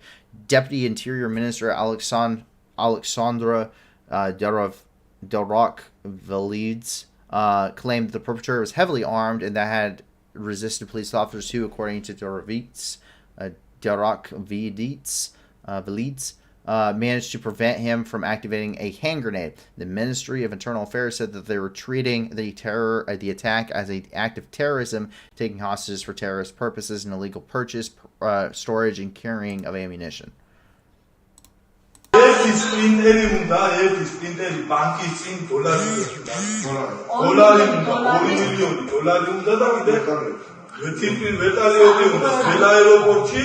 და რუსული დროშა და ერთი ანკესი უნდა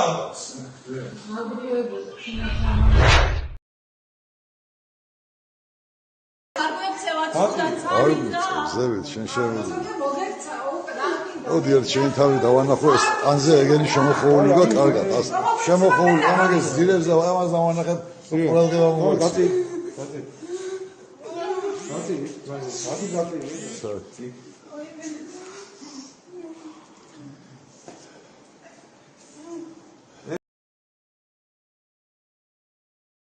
თვითმხილველები გვიცხადებენ მან შენობაში შესვლის დროს ერთი გასროლა, სავარაუდოდ გამაფრთხილებელი გასროლა განახორციელა, რის შემდეგაც 10-მდე ადამიანი მძევლად აიყვანა.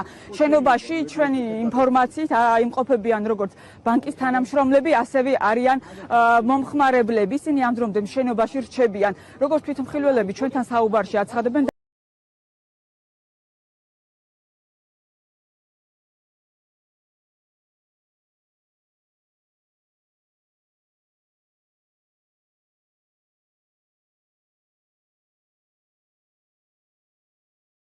we can see here some of that stuff coming out from the Armenian, or from the Georgian government there. But yeah, kind of scary. Not your average day of depositing your check at the bank. No.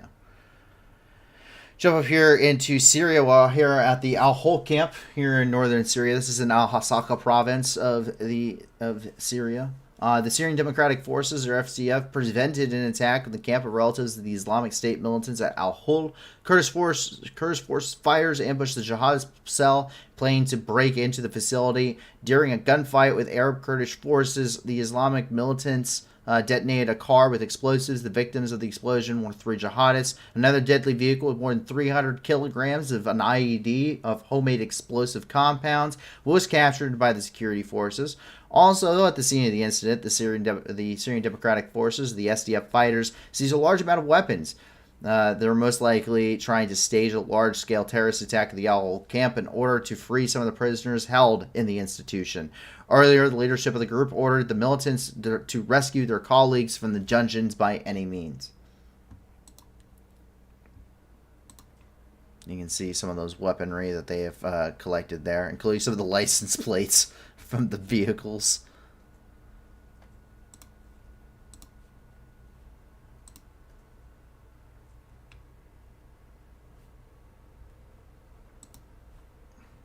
Oh, I see a Toyota Hilux back there. One of the greatest trucks ever made, everybody. Hands down, Toyota Hilux.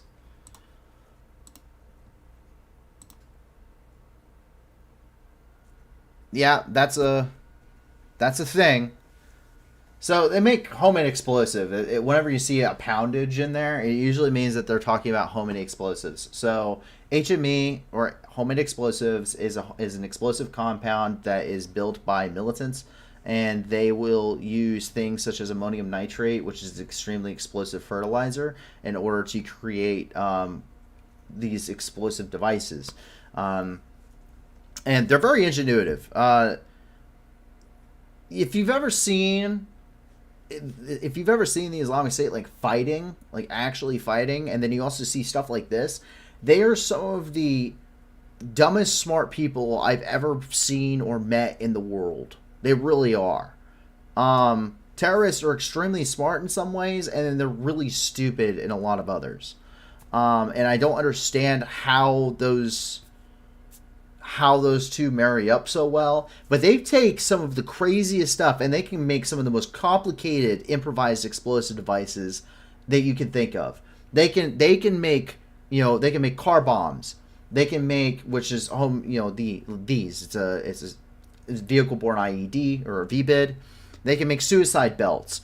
They can make IEDs, which are your standard improvised explosive devices, and the triggering mechanisms. They can be remotely triggered. They can be triggered. They can be self-triggered, and self-triggering can be if you go and you sit you run your vehicle over it and the two boards, and they'll connect the circuit and detonate the explosive. Or you'll have it so pressure onto it, or you can even do it. They've done it to where when the pressure is released off of it, then it detonates. Same kind of mechanism, but just you set the circuit a little bit differently. I don't understand it enough to explain how they do it. But sometimes you have pressure on, sometimes you have pressure off, sometimes you have a remote control detonator. Sometimes there's multiple methods of detonation. A suicide bomber may be able to detonate himself, but someone else may also remotely detonate it. And there's also IEPs, or improvised explosive projectiles, which basically is a shaped charge that can punch through armored vehicles that is in an IED form. Those are usually done by Iranian-backed groups, though, because Iran, their IRGC, or the Iranian Republican Guard Corps, really trains people how to do that. But that's a thing, and they're very intelligent in that regard, but they're basically military tactics, and like your average dude running around with an AK, not so intelligent. They're not exactly. If they actually start engaging something, they're generally speaking probably not going to last very long in the open. It's just they don't usually last very long in a one-to-one fight with anybody. They usually get killed off pretty quick.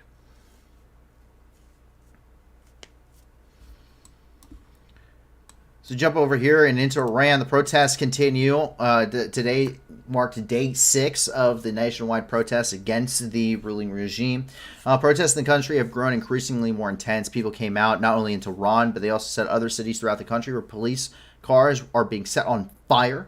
There are reports of protesters fighting with law enforcement officers, and the police, in turn, are using live munition and brutal force against them. Instagram was shut down in the country earlier in the day, but as of a few hours ago, all internet providers have shut down internet services to Iran. Barrage of gunfire unleashed on protesters has left at least 8 people dead and hundreds of them injured. With Amnesty International has collected evidence on security forces' unlawful use of birdshot and other metal pellets, tear gas, water cannon, beatings with batons to disperse protesters.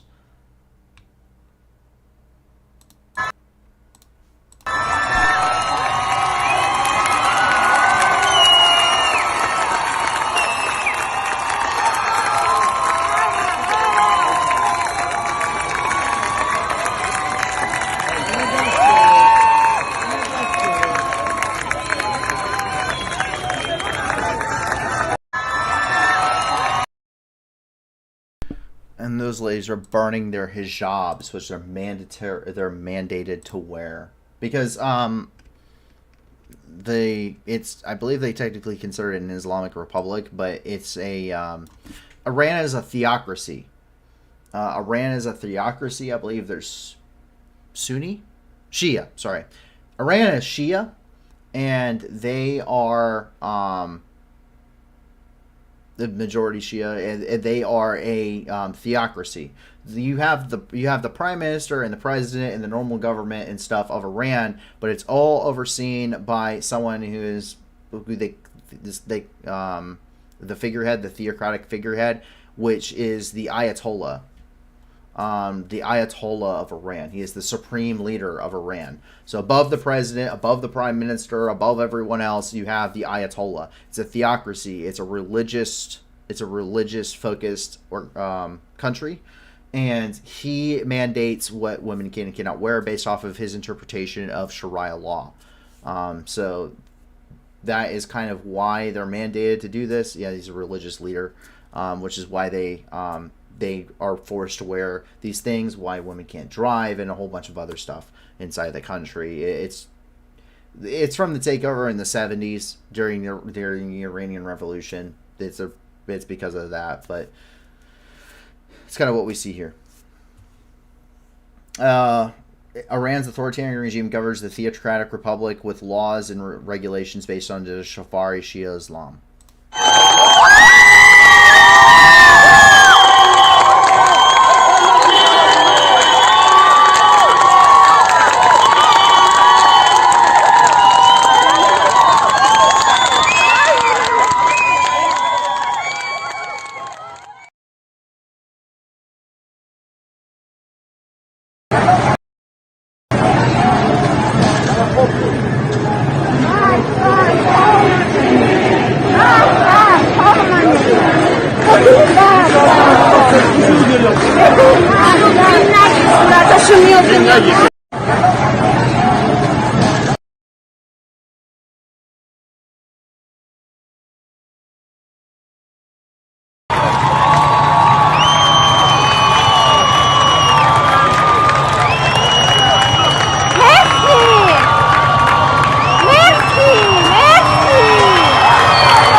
And that was actually a picture of the Ayatollah. These people have gone from protesting about the mandate to talking about wanting to overthrow and have the government of Iran dissolved for a new one.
So that is the situation in Iran. And we do have some of the other stuff on there too. But you can always check out our maps and go through the points yourselves as well and check out any of these, especially if you have things like to learn more or other associated articles with it, or if we have 18 plus stuff for those that are above that age. Then we do have the other stuff that we will not show here on the stream that you guys can go in and check out yourselves if you would like.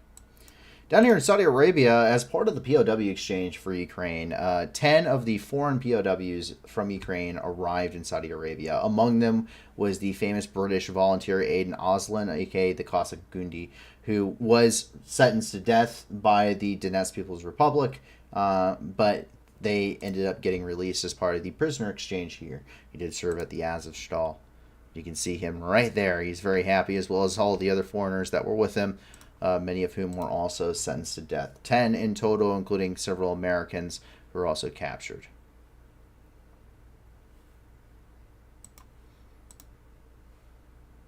So fantastic to see.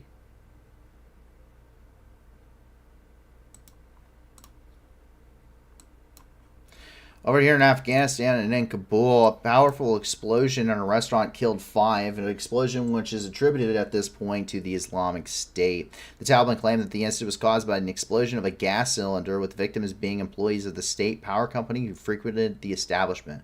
At this point, it's local sources which are saying it is the Islamic State. The militants that caused this, 5 people in total were killed, with another 20 more reportedly injured.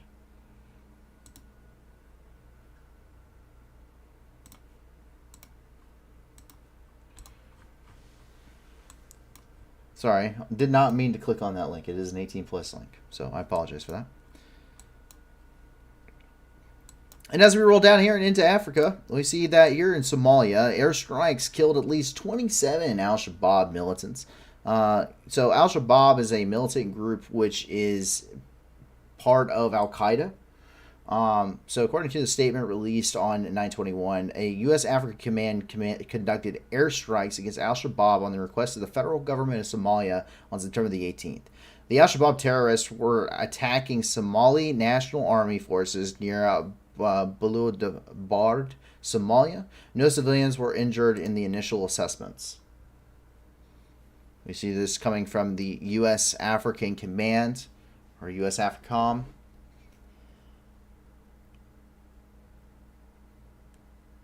In their official statements regarding that. And there is a crisis response force and everything for Africa, similarly to the one that's in the Middle East coming out of Kuwait. So there is an entire response force down here. It's not so much. Africa is a much larger area and it covers a lot of territory, and there's not as many resources in there. The U.S. was still very focused on the war on terror and being in the Middle East and Iraq and Syria and Afghanistan, and so not nearly as many resources were dedicated into Africa. Once again, what resources were dedicated were stretched much further than there's a lot less of a concentration of them just because of the area that they have to cover. Up here in the Tigray region, we see atrocity crimes here in Tigray. UN investigators said on Monday that the evidence of war crimes and crimes against humanity committed by the government, reports Tigray Online via agencies. In its first report, the commissioners of the human rights experts on Ethiopia cited 1. Starvation as a method of warfare, obstruction of healthcare, humanitarian aid, and basic services like power, and rape and gender-based violence on a staggering scale. Daily childhood diseases have also surged amid the fighting. Vaccination rates plummeted from over 90% before the war to under 10% now. Measles outbreaks have been detected in 10 of 35 districts, and tetanus and whooping cough are also on the rise. This is coming from the Global Health Now newsletter, and we can also see this coming from the United Nations Human Rights Council regarding their experts there in Ethiopia. Nishgarwe Online.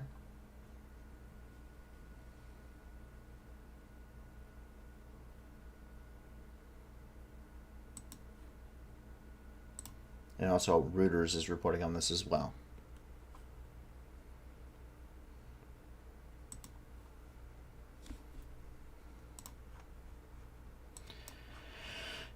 In Uganda, we see that the Ugandan authorities have declared an Ebola outbreak as of yesterday. A 24-year-old symptomatic man who lived in the Madudu sub-county of the Mobende district has died. WHO African region has confirmed 8 suspected cases of the Ebola virus. The Ministry of Health has dispatched a team of epidemiologists to Mubende to trace the isolated individuals who got in contact with the confirmed or suspected Ebola virus disease or EVD victims. WHO Africa region is holding a press conference at 11 a.m. on Thursday the 22nd of September, and that is going to be at GMT +1 time.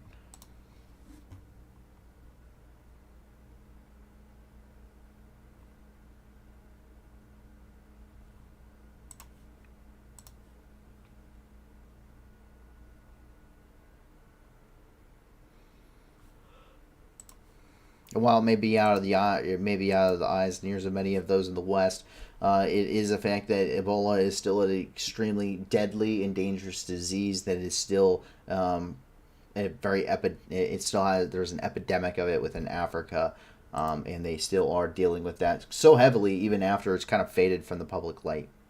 Islamic State militants attacked a village and ended up killing 3 people here in the Cabo Delgado province of Mozambique, where they do have quite a large following.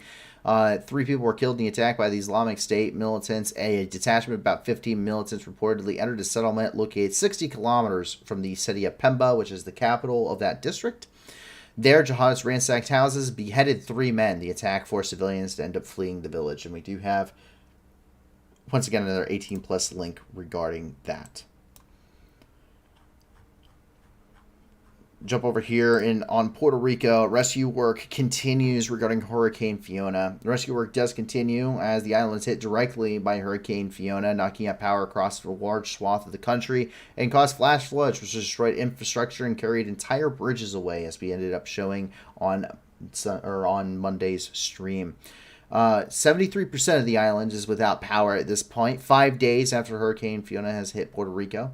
50% have no access to clean water, and up to 8 were dead. Hurricane Fiona is strengthened into a powerful Category 4 hurricane as it has been headed towards Bermuda up here in the Bahamas. So it's kind of doing this over here if you go by the National Hurricane Center.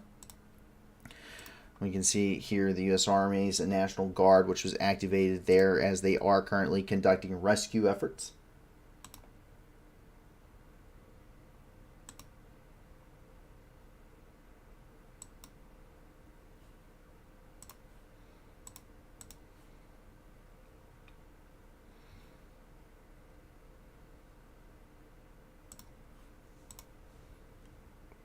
And this is, of course, getting reported by a large amount of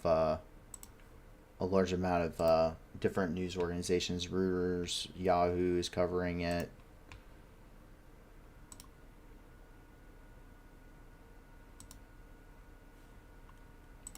So quite an immense amount of devastation. And if you do have an organization which we can add to assist with recovery efforts down there, please get up onto our Discord. The link's in the description, and let somebody know, let a staff member know, shoot us the link to them. We would love to get that added here onto the stream, along with some of the others that we're already going through and vetting to try and help the people affected by this. We jump up here and into New York, where we have several different developments coming out of the United Nations General Assembly meeting, which occurred today at the UN headquarters in New York City. And the first one that we have is that U.S. President Joe Biden, as well as other world leaders, ended up addressing the United Nations General Assembly today, condemning Russia's actions and continued escalation of the war, as well as a variety of other topics regarding major crises ongoing throughout the world, including global climate change, food and water insecurities, terrorism, and conflicts that are currently spanning across the globe. And here from the U.S. State Department is this very powerful snippet of that speech from President Biden today. I got to listen to the whole thing on the way home from work, and quite a few things that is covered. It's about a 30-minute speech in total, but here's a minute and 23 of that, and probably some of the most poignant points here. Let us speak plainly. A permanent member of the United Nations Security Council invaded its neighbor, attempted to erase a sovereign state from the map. Russia has shamelessly violated the core tenets of the United Nations Charter. No more important than the clear prohibition against countries taking the territory of their neighbor by force. Again, just today, President Putin has made overt nuclear threats against Europe and a reckless disregard for the responsibilities of the non-proliferation regime. Now, Russia's calling up more soldiers to join the fight, and the Kremlin is organizing a sham referenda to try to annex parts of Ukraine, an extremely significant violation of the UN Charter. This world should see these outrageous acts for what they are: Putin claims he had to act because Russia was threatened. But no one threatened Russia. And no one other than Russia sought conflict.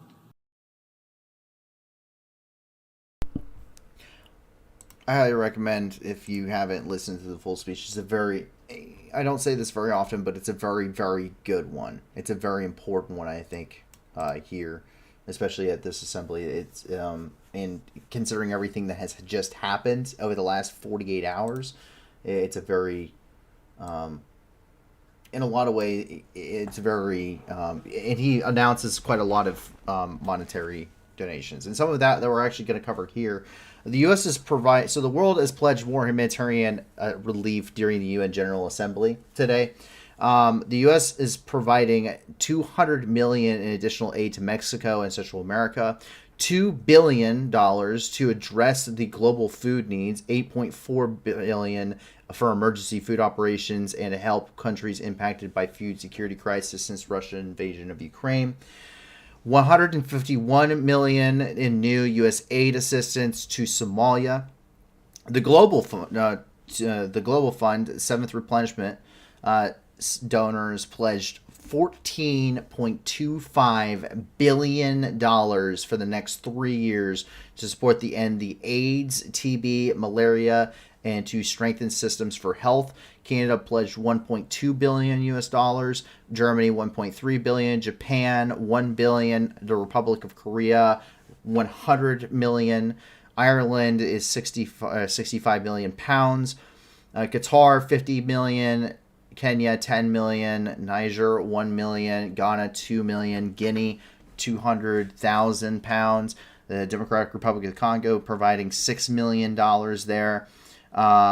The Gates Foundation pledged $912 million to that, and the EU addressing 715 million pounds. The United States pledged $1 billion for every $2 billion committed by the rest of the world. And this is the global fund here. $14.25 billion in record-breaking investment to accelerate the fight to end AIDS, tuberculosis, and malaria.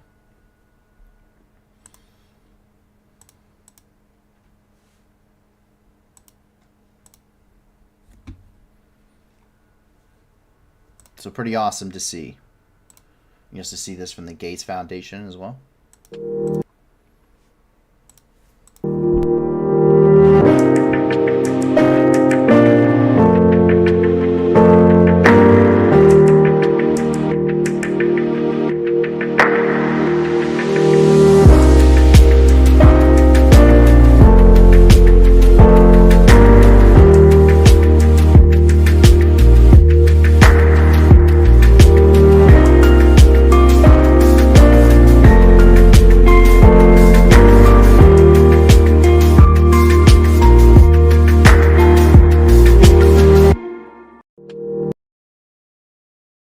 It's a cool little snippet there from the Bill and Melinda Gates Foundation. And of course, the White House released their press briefing on this as well.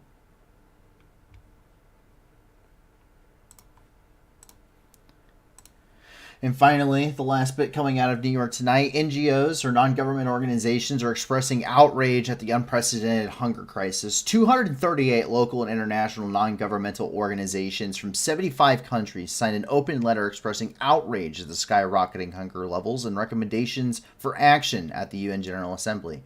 345 million people are now experiencing acute hunger, more than doubled since 2019. 50 million people are on the brink of starvation in 45 countries. And 15 countries hit the hardest, including the Horn of Africa and the Sahel. A child is being pushed into severe malnutrition every minute. Think about that. Every minute. So far, we have gone for almost 2 hours. That's 120 children In the time that I have been speaking here tonight, 120 children are in severe, they're starving to death, severe malnutrition.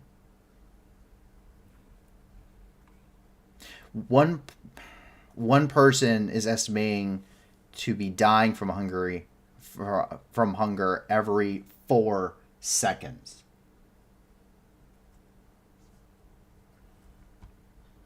Every 4 seconds.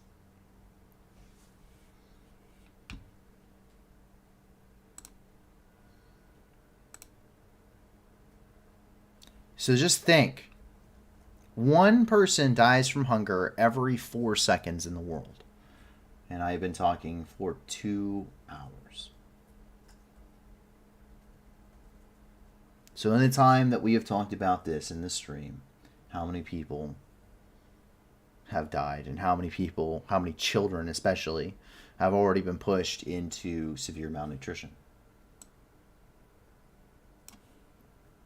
The U.S. is pledging $280 million today at the child malnutrition crisis, pledging to save lives. If you want to get some more information, you can go to relief.web, or you can go to Relief Web there, International.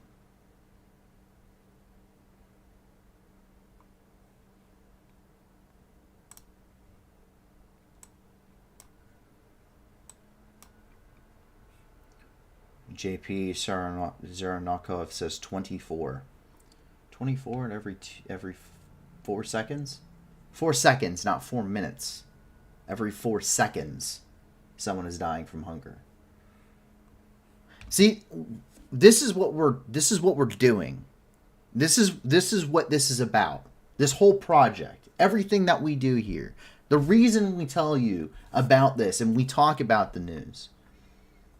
These are the statistics that we care about here. This is what we are trying to prevent.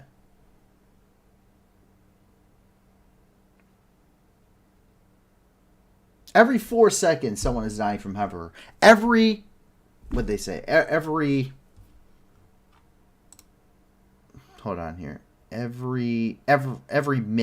a child is being pushed into severe malnutrition.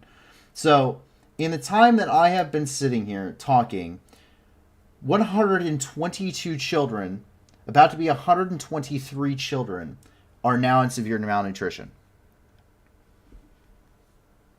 As I am talking, this is the point of the project. This is to help these people. Every single one of them. This is why we're here. So, this is also why we don't just cover Ukraine. I know a lot of people, they care about Ukraine, they care about the situation in Ukraine, and there's a lot of reason to care about Ukraine. They do need a lot of support. There's a lot of support that they're getting. But there are not 345 million people starving in the country of Ukraine. There are hundreds of millions of people that are suffering from food insecurity. Globally. There are situations globally. 1,800, thank you, Ervis. 1,800, since over the course of the last 2 hours, 1,800 people have died from hunger. Roughly.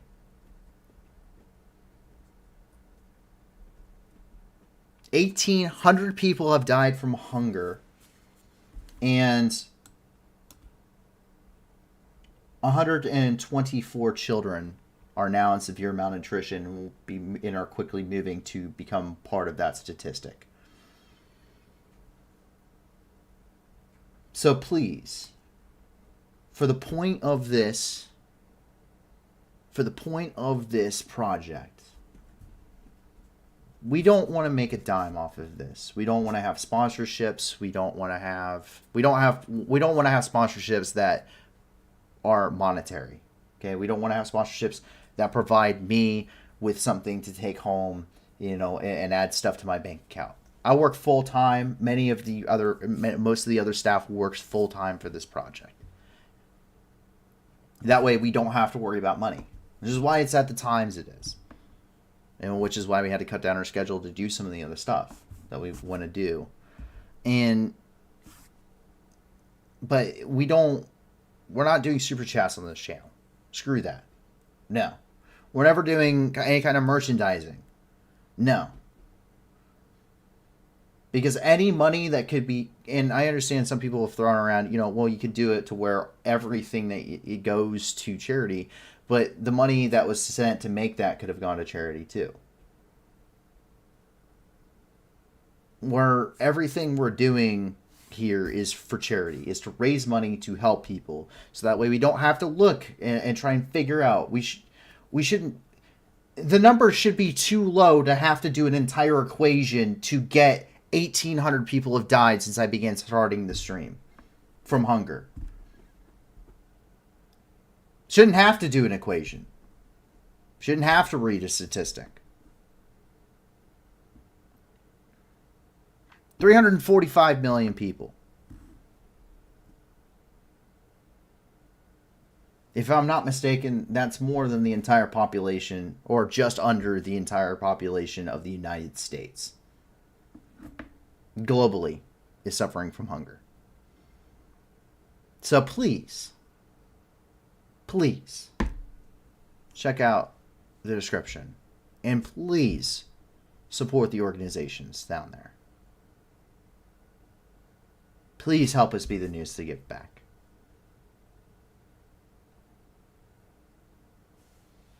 That's the point of this project.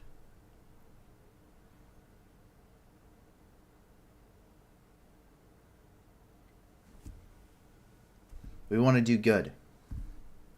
We don't want to have to read about how many people are suffering. So please give back, and not just to Ukraine, but to all of the different situations. So there are millions of people in the world who live in other places that are war zones, that are suffering from climate change, that are much, much worse off than anybody probably watching this stream right now. So please, I implore you. And if you have more organizations, please send them to us so we can add them, so we can vet them and we can add them and do some good throughout the world.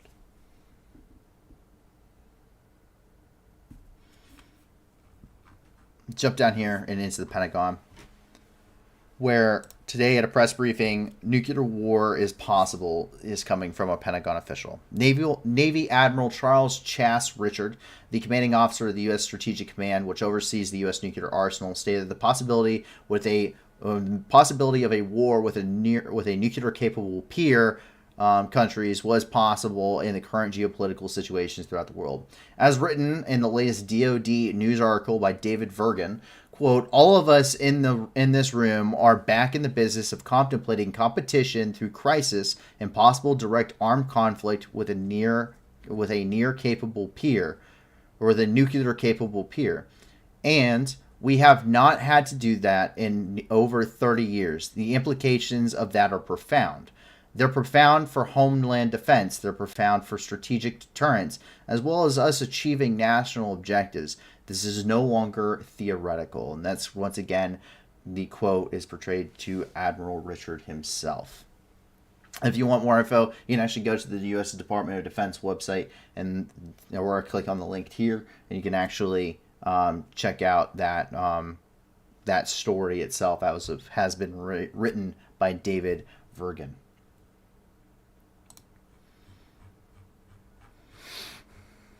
And with that, we can get into some of the more lighthearted stories. We're going to try to end tonight on a good note. And if you jump over here and into San Diego, we take a look at the zoo. So a white rhino, a 6-week-old white rhino, has officially received their name. Their name is going to be Neville, and Neville currently weighs 250 pounds, but he will probably grow to be as much as 5,000 pounds. Over here at the San Diego Zoo, which is an awesome zoo, by the way. If you haven't been, oh no, there's a commercial. We don't like these on this channel, but it's okay. So this is coming from the Associated Press. Take a look.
So adorable. But yeah, if you guys ever have a chance to go to the San Diego Zoo, I 100% recommend that you do. It's a pretty awesome place. I've gotten to go there, what, twice? Twice? Been to the San Diego Zoo? Once. Once. Sorry, I thought we went twice. No, I've been to SeaWorld a couple times, but... Anyway, the latest out of the Goddard the Goddard NASA Flight Center out of there in Maryland is that the new James Webb Space Telescope images has recovered the clearest view of Neptune's rings in decades. This is the clearest view of the distant planet rings in more than 30 years. And the most striking thing is that Webb's new image is the crisp view of the planet's rings, some of which have not been detected since NASA's Voyager 2 became the first spacecraft to observe Neptune during its flyby back in 1989. In addition to several bright, narrow rings, the Webb image clearly shows Neptune's fainter dust bands. Take a look. Now that is cool.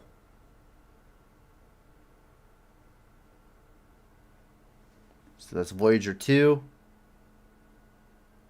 It's Hubble. That's the James Webb Telescope.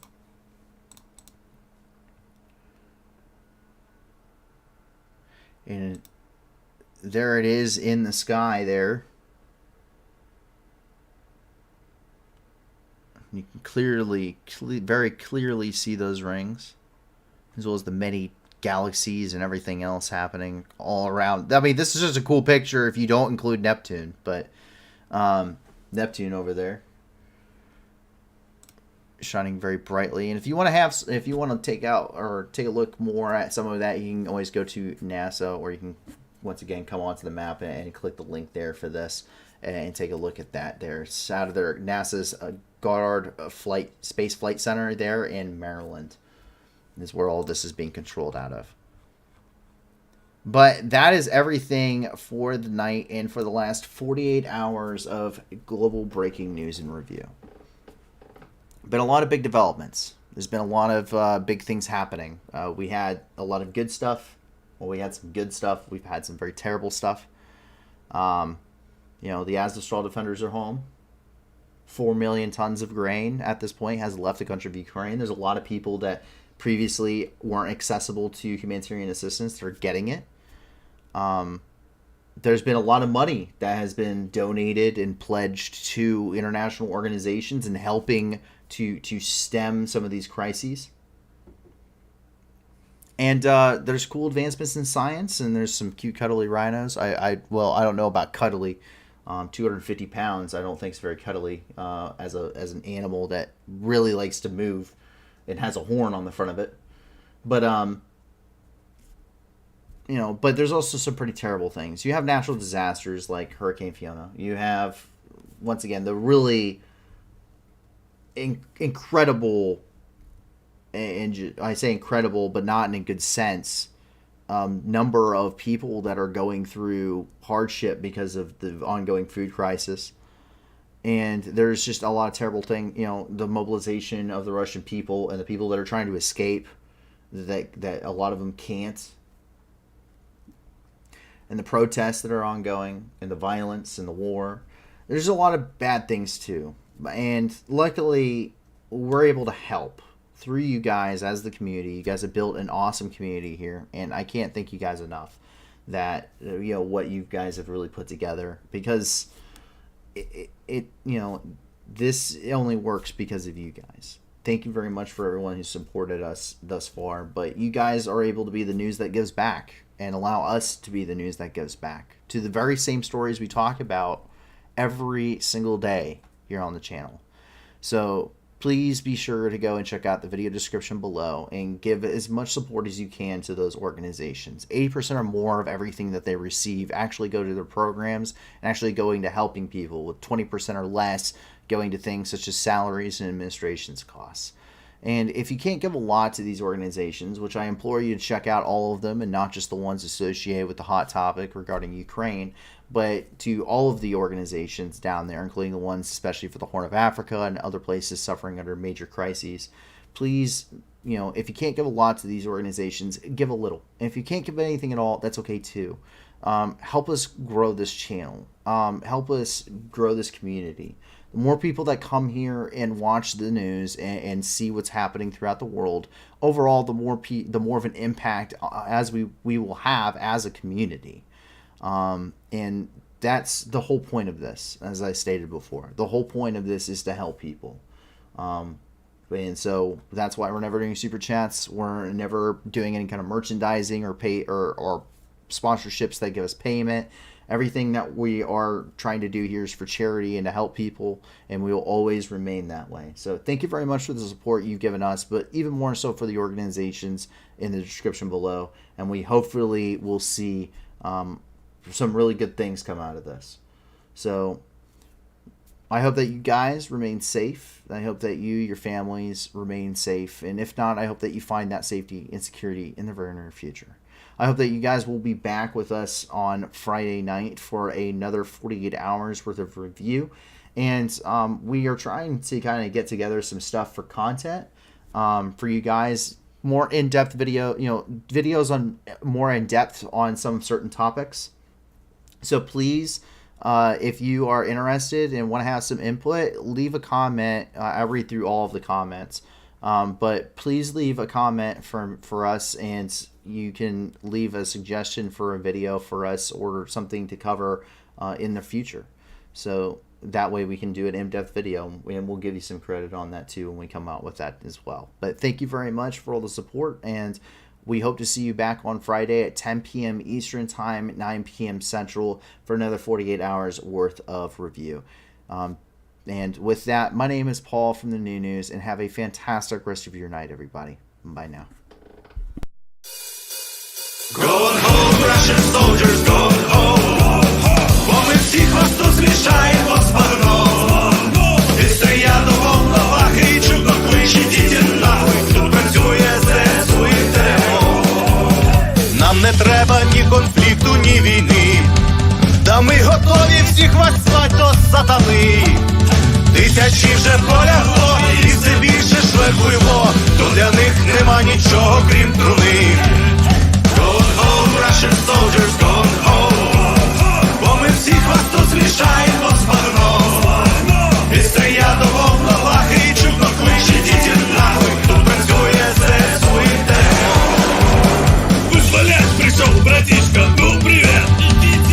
На моей земле тебе один ответ. Нашим людям скин плечом, даже танки и бачок. Вам не взять нас и за 100 тысяч лет. Gone home, Russian soldiers, gone home. Бо ми всіх вас тут змішаємо з багном. І стоять доволно лахи, і чудно кличе, діти нахуй. Тут працює ЗСУ і ТМО. Mr. Putin, on behalf of all our guys, no one's scared of your nuclear device. You can take your top 11, shove it up your wrinkled bum. Oh, we'll come and help you feel.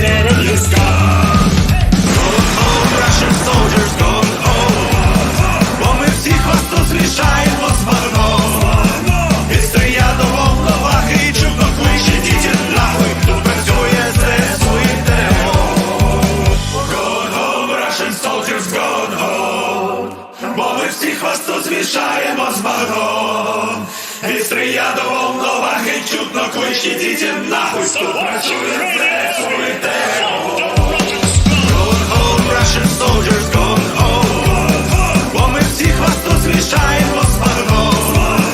І стрія до волновахи, і чудно клич, ідіть нахуй, тут працює ЗСУ і ТРО. Going home, Russian soldiers, going home. Бо ми всіх вас тут змішаємо з багном. І стрія до волновахи, і чудно клич, ідіть нахуй, тут працює ЗСУ і ТРО. Ідіть нахуй.